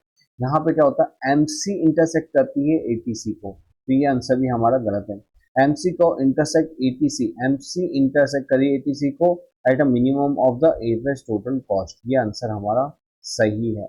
Next, if the MP if the MC is less than the ATC, मतलब क्या है, जब क्या होगा, एमसी एटीसी से कम होगा, then the ATC is increasing. अरे भाई, जब क्या होगा, MC is less than ATC, तो जब एमसी लेस है तो क्या हो रहा है, वो एमसी गिर रहा है। तो यहाँ पे एटीसी है तो एटीसी के एमटीसी भी क्या होगा, वो गिर रहा है, तो ये भी तो क्या होगा, गिरेगा ही गिरेगा, तो ये तो हो ही नहीं सकता। ठीक है, तो आंसर क्या आएगा बेटा जी, एमसी का इंटरसेक्ट एटीसी को at a minimum point of ATC, मतलब एमसी का क्या करता है, एटीसी को उसके मिनिमम पॉइंट पे काटता है, काटता है। ठीक है, ओके, चलो, ये सिंपल सा क्वेश्चन आ रहा है। यहाँ पे क्या बोला, विच of the following statement is true in relation among the average cost function. Okay, average cost कैसे निकालते हैं, एवरेज कॉस्ट का फॉर्मूला क्या होता है, total cost divide by quantity. Total cost का मतलब क्या होता है, वो होता है fix cost plus variable cost, और यहाँ पे क्वांटिटी, तो क्वांटिटी एक काम करो, क्वांटिटी को क्या करो, क्वांटिटी को आप डिवाइड करो फिक्स कॉस्ट से, क्वांटिटी को डिवाइड करो वेरिएबल कॉस्ट से, तो fix cost divide by quantity plus variable cost divide by quantity. इसका मतलब क्या होता है, इसका मतलब होता है average fix cost average variable cost is equal to average cost. तो अब क्या करना है हमको, एवरेज फिक्स कॉस्ट और एवरेज वेरिएबल कॉस्ट का टोटल करना है, तो हमको क्या मिल जाएगा, एवरेज कॉस्ट मिल जाएगा। ठीक है, लेकिन बेटा जी यहाँ पे क्या बोले, जैसे एवरेज टोटल कॉस्ट क्या होता है, दोनों का समीशन होता है, यहाँ पे तो माइनस दे रखा हुआ है, ये तो आंसर ही गलत है। फिर एवरेज वेरिएबल कॉस्ट क्या होता है, एवरेज फिक्स कॉस्ट। अब देख बेटा, अब यहाँ पे एक चीज ध्यान रखना, इसको अगर आप ऐसे लिख दो तो बहुत ही ज्यादा अच्छा रहता है। कैसे क्या होता है, यहाँ पे दो पॉसिबिलिटी होती है, यहाँ पे क्या होगा, दो पॉसिबिलिटी होगी, या तो एवरेज फिक्स कॉस्ट के बारे में पूछा होगा या तो एवरेज कॉस्ट के बारे में पूछा होगा। ठीक है, एवरेज फिक्स कॉस्ट के बारे में पूछा हो तो क्या होगा, एवरेज फिक्स कॉस्ट को पकड़े रखो और एवरेज वेरिएबल को वहां पे फेंको, मतलब average cost minus average variable cost. या तो क्या होता है, एवरेज फिक्स कॉस्ट के अंदर क्या करेंगे, एवरेज फिक्स कॉस्ट के अंदर हम सॉरी एवरेज वेरिएबल कॉस्ट, अब हम एवरेज वेरिएबल कॉस्ट लेंगे, क्या लेंगे, एवरेज वेरिएबल कॉस्ट, तो ये फिक्स कॉस्ट है, इसको उधर फेंक दो, तो यहाँ पे average cost minus average fix cost. ये तो just for your understanding purpose से बताया मैंने, और कुछ नहीं, कुछ भी लॉजिक नहीं है। ये अगर उधर जाएगा, अगर इसको यहीं पे रखो तो ये उधर जाएगा तो माइनस हो जाएगा, अगर आप इसको पट के रखो इसको तो फिर ये उधर जाएगा और यहाँ पे वो, फिर यहाँ पे वो माइनस हो जाएगा। ठीक है, तो यहाँ पे क्या पूछा हुआ, average variable cost is equal to, ये क्या प्लस हो सकता है, नहीं, एवरेज फिक्स कॉस्ट का प्लस हो सकता है, नहीं, हाँ, AFC is equal to average fix cost का मतलब क्या होता है, average total cost minus average variable cost. Okay okay जी, तो ये हमने क्या किया, ये हमने अब तक 32 कर दिए हैं। एक मिनट देना मुझे। ओके, तो चलो आगे चलते हैं हमारे क्वेश्चन नंबर नेक्स्ट के ऊपर। तो नेक्स्ट कौन सा है? 33। विच of the following is not determinant of forms cost function. बेटा ये कॉस्ट फंक्शन क्या होता है? अभी मैंने प्रोडक्शन फंक्शन बताया था ना, अब मैं आपको कॉस्ट फंक्शन बताता हूँ। कॉस्ट फंक्शन का मतलब होता है जिससे मेरी टोटल कॉस्ट मिलती है। टोटल कॉस्ट कैसे मिलती है कि मैंने क्वांटिटी, ये क्वांटिटी प्रोड्यूस कहाँ से मिलता है? ये मेरे को मिलता है मेरे प्रोडक्शन फंक्शन से। प्रोडक्शन फंक्शन से मैं क्या करता हूँ? प्रोडक्शन फंक्शन से मैं क्या करता हूँ, मेरे टोटल कैपिटल और लेबर को यूज करके कितना आउटपुट आएगा वो डिसाइड करता हूँ। मैंने आउटपुट डिसाइड कर लिया इससे, और ये आउटपुट को मैं क्या करूंगा, यहाँ पे रखूंगा। अब मैं क्या करूंगा, इस आउटपुट को मल्टीप्लाई करूंगा मेरे वेरिएबल कॉस्ट से, तो मेरे को वेरिएबल कॉस्ट टोटल में रुपीज में मिलेगी, और फिक्स कॉस्ट और वेरिएबल कॉस्ट को जब मैं टोटल करूंगा तो क्या मिलेगा? टोटल कॉस्ट मिल जाएगा। ठीक है। Which one of the following is not determinant. तो यहाँ पे production function, of course production function तो चाहिए ताकि क्वांटिटी मिल सकेगी। Price of a labour, price of a labour भी चाहिए होगा क्योंकि वेरिएबल कॉस्ट चाहिए मेरे को। टैक्सेस भी चाहिए क्योंकि मेरे को टोटल कॉस्ट फाइंड आउट करनी है। Price of a forms output, sir ये प्राइस का क्या लेना देना? कोई लेना देना नहीं होता इसमें प्राइस का, तो ये आंसर आएगा हमारा डी। कि कॉस्ट फंक्शन में प्राइस का मतलब कि जो सेलिंग प्राइस है वो, सेलिंग प्राइस का कोई लेना देना नहीं होता कॉस्ट फंक्शन के अंदर। हमको तो कॉस्ट फाइंड आउट करनी थी। Okay, which of the following statement is correct in determine the relationship between among the cost function. Okay, वैसे तो क्या होता है, वैसे हमारा टोटल कॉस्ट फंक्शन होता है वो कैसा होता है कि total cost is equal to fix cost plus variable cost. तो अब यहाँ पे हम देखते हैं total cost is equal to, यहाँ पे प्लस होना चाहिए था, ये आंसर तो गलत है। यहाँ पे total variable cost is equal to, अब अगर वेरिएबल कॉस्ट को पकड़ना है तो फिक्स कॉस्ट यहाँ पे जाएगा तो माइनस मिलेगा, तो ये तो उल्टा लिखा हुआ है, total cost minus fix cost होना चाहिए, यहाँ पे तो टोटल फिक्स कॉस्ट उल्टा ही लिखा हुआ है, तो ये भी गलत है। टोटल फिक्स कॉस्ट, अगर टोटल फिक्स कॉस्ट आपको पकड़ना है तो वेरिएबल कॉस्ट वहां पर माइनस होनी चाहिए, तो टोटल कॉस्ट माइनस, हाँ बस यही हो गई है, total cost minus total variable cost. ठीक है, और टोटल कॉस्ट फाइंड आउट करना तो यहाँ पे प्लस होना चाहिए, तो ये भी गलत है। तो इन शॉर्ट ये तीन गलत है और ये सी आंसर सही है। Okay, next question number 35। Question number 35 के अंदर क्या बोला है? Suppose the output increases in the short run. अब क्या होता है अगर शॉर्ट रन के अंदर आउटपुट क्या होता है? बढ़ता है। शॉर्ट रन के अंदर आउटपुट बढ़ता है। द कॉस्ट, अच्छा उल्टी बात हुई, कॉस्ट की बात कर रहा है। ओके, तो कॉस्ट की बात कर रहा है तो यहाँ पे क्या बोला है? Cost will increase due to increase in the fix cost only. अरे फिक्स कॉस्ट तो मेरा फोई का वही रहता है, तो ये आंसर गलत है। Increase due to increase in the variable cost only. यहाँ पे मेरा जो टोटल कॉस्ट है वो क्या होता है? इंक्रीज होता है। वो इंक्रीज किसके कारण होता है? वेरिएबल कॉस्ट के कारण होता है, तो हाँ जी ये आंसर तो सही है। Increase due to increase in both, short run के अंदर फिक्स कॉस्ट तो चेंज ही नहीं होती, तो यहाँ पे फिक्स कॉस्ट तो चेंज हो ही नहीं सकता, तो ये गलत है। Decrease in total cost will decrease, total cost कैसे डिक्रीज होगा? क्योंकि आउटपुट इंक्रीज हो रहा है, तो अब जितना ज्यादा प्रोडक्शन करोगे तो वेरिएबल टोटल कॉस्ट भी क्या होगी? ज्यादा आएगी, तो ये डिक्रीज हो ही नहीं सकती, तो यहाँ पर आंसर क्या आएगा? बी आएगा। ठीक है, देखो यहाँ पे क्या होता है, तो शॉर्ट टर्म के अंदर टोटल कॉस्ट होती है, टोटल कॉस्ट के अंदर फिक्स कॉस्ट क्या होती है? फिक्स रहती है। और दूसरी क्या होती है? दूसरा होता है वेरिएबल कॉस्ट, वो क्या होती है? चेंज होती रहती है। तो यहाँ पे शॉर्ट टर्म के अंदर कॉस्ट बढ़ती है, हाँ जी बढ़ती है। और वो किस क्यों बढ़ते हैं? क्योंकि वेरिएबल कॉस्ट ऐसी कॉस्ट होती है जो चेंज होती है। ठीक है, क्वेश्चन नंबर 36। ठीक है, question number 36। Which of the following statement is concerning the long run average cost curve is false? तो यहाँ पे क्या बोला? which of the following statement concerning the long run, यहाँ पे long run का average cost is false। ठीक है, यहाँ पे किसकी बात की है? It represent least cost input combination for producing each level of output. तो ये जो लॉन्ग रन का एवरेज कॉस्ट कर्व है ये क्या बताता है? लीस्ट कॉस्ट इनपुट कॉम्बिनेशन बताता है, हाँ जी बताता है। It derive from the series of short term average cost, of course वाली बात है, लॉन्ग रन एवरेज कॉस्ट होता है। यहाँ ये क्या होता है? इसके ऊपर बहुत सारे शॉर्ट रन के एवरेज कॉस्ट कर्व होते हैं, उसी के ऊपर से ये क्या बनता है? हमारा लॉन्ग रन एवरेज कॉस्ट बनता है। Short run average cost curve at the minimum point of long run average cost curve represent the least cost plant size for all the level of output. यहाँ पे क्या बोल रहा है कि है ना, शॉर्ट टर्म के अंदर शॉर्ट टर्म का कॉस्ट का at the minimum point of long run, जो शॉर्ट टर्म जो होता है minimum point of the long run का जो एवरेज कॉस्ट का जो होता है represent least cost plant size for all the level of output. तो यह फॉर ऑल द लेवल के नहीं, वो स्पेसिफिक लेवल ऑफ आउटपुट के लिए ही वो सबसे कम होता है। तो यहाँ पे कहेगा ये आंसर हमारा गलत है।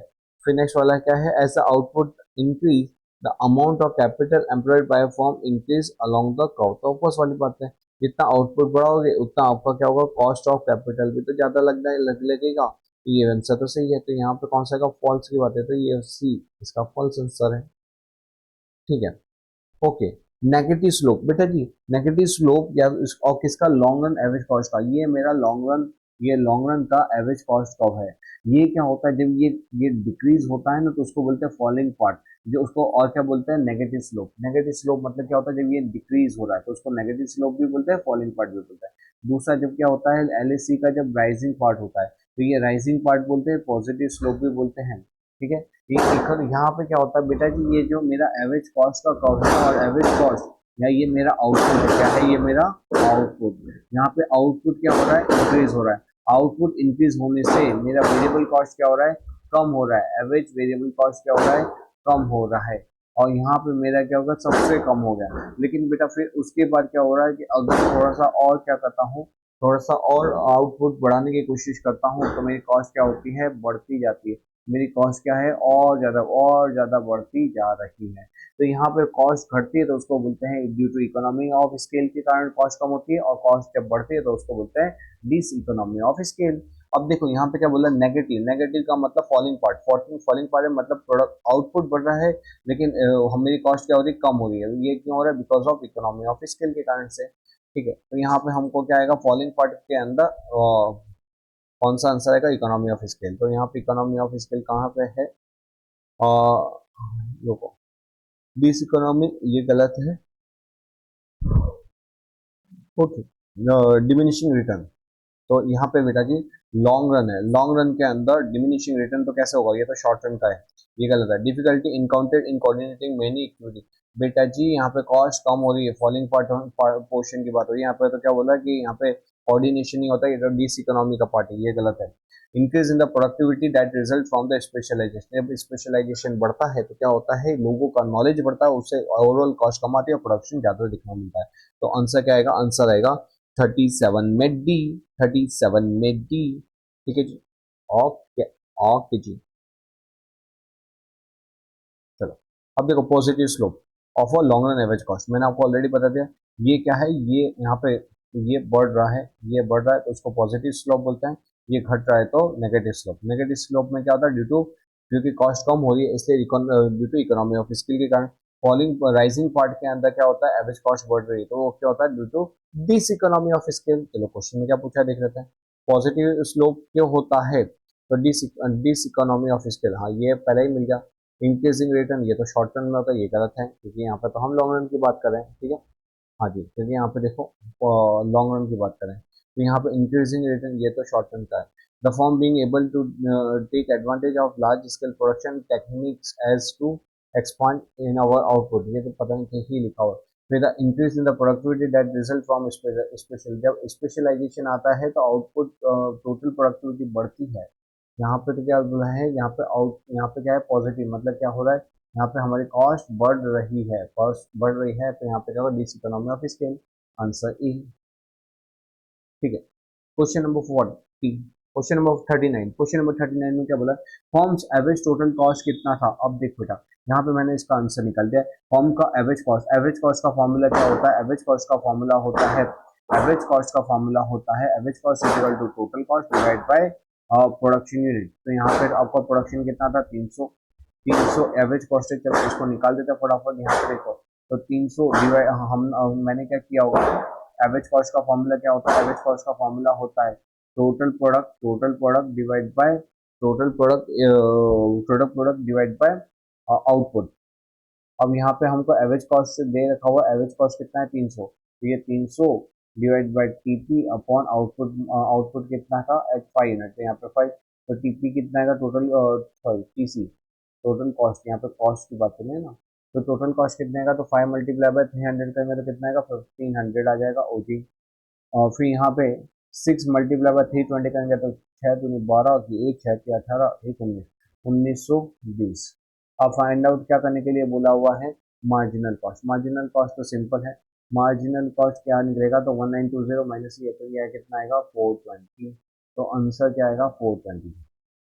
ठीक है जी, 420। तो मार्जिनल कॉस्ट ऑफ 6 यूनिट, तो 420।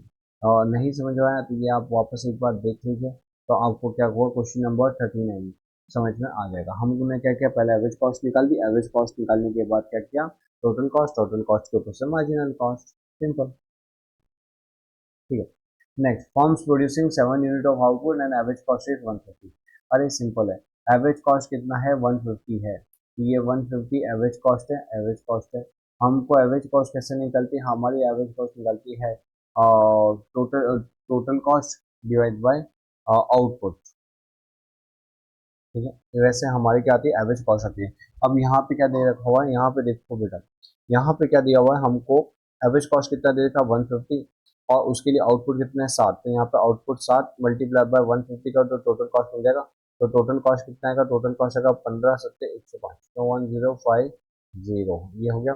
हाँ जी, फिर आगे क्या बोला हुआ है, how much is the average total cost is made of variable cost, मतलब एवरेज टोटल कॉस्ट के अंदर वेरिएबल कॉस्ट का कितना रेशियो है, सिंपल। एवरेज टोटल कॉस्ट के अंदर वेरिएबल कॉस्ट का कितना पोर्शन है, तो एवरेज कॉस्ट कितनी निकाली थी हमने, एवरेज कॉस्ट निकाली हमने 150। हाँ जी, देखो सबसे पहले आपने निकाल लिया टोटल कॉस्ट, वो कितना है 1050, एंड हैज टू पे 350 एज अ फिक्स फैक्टर। देखो फिक्स फैक्टर क्या होता है, ये फिक्स दिया रहता है, इसलिए हमको क्या करना पड़ेगा, यहाँ पे फिक्स फैक्टर को माइनस करेंगे, यहाँ पे फिक्स कॉस्ट, टोटल कॉस्ट में से फिक्स कॉस्ट माइनस करो तो क्या मिलता है, टोटल कॉस्ट में से फिक्स कॉस्ट माइनस करो तो वेरिएबल कॉस्ट मिलता है। वेरिएबल कॉस्ट कितना आएगा, यहाँ पे ये आएगा 5 में से 5 गया 0, 10 में से 3 गया 7, ये आएगा 700। ओके जी, ओके, तो ये वेरिएबल कॉस्ट आ गया, लेकिन हमको पूछा हुआ है कि एवरेज टोटल कॉस्ट में वेरिएबल कॉस्ट का पोर्शन कितना है। तो सबसे पहले अब हम क्या करेंगे, हम इसको डिवाइड बाय क्या कर देंगे, कितना हमारा आउटपुट था 7, 7 से डिवाइड कर दो, तो 7 से यहाँ पे डिवाइड करेंगे तो एवरेज कॉस्ट कितने का 100, तो यहाँ पे एवरेज वेरिएबल कॉस्ट आया 100। तो आंसर क्या आएगा बेटा, डी, 40 का क्या आएगा, डी आएगा। समझ गए, वापस मैं समझा देता हूँ, हमको क्या करना है, सिंपल है, हमको क्या करना है कि total cost divide bye output करते हैं तो क्या मिलता है, वो मिलता है हमारा total cost divide bye output करते हैं तो एवरेज कॉस्ट मिलता है। एवरेज कॉस्ट दिया हुआ, टोटल कॉस्ट दिया हुआ, सॉरी आउटपुट दिया हुआ, तो हमको टोटल कॉस्ट मिल जाएगा, और वो टोटल कॉस्ट में से फिक्स कॉस्ट माइनस कर तो फिक्स वेरिएबल कॉस्ट आ जाएगा, और वेरिएबल कॉस्ट के ऊपर से हमने क्या किया, एवरेज वेरिएबल कॉस्ट को कन्वर्ट कर दिया। ठीक है, ठीक है। वैसे इसमें एमसीक्यू बहुत है, बहुत है, बहुत है। तो एक काम करते हैं, आज हम ये 40 तक के एमसीक्यू रखते हैं और 2 पार्ट के अंदर, क्योंकि वीडियो की लेंथ बहुत ज़्यादा हो रही है, वीडियो की लेंथ हो रही है बहुत ज़्यादा, 1 घंटा और 20 मिनट हो चुके हैं वीडियो को बनाते बनाते। ठीक है, तो यहाँ पे हम क्या करेंगे बेटा, बोलो बोलो बोलो, क्या करेंगे, कितने एमसीक्यू हैं,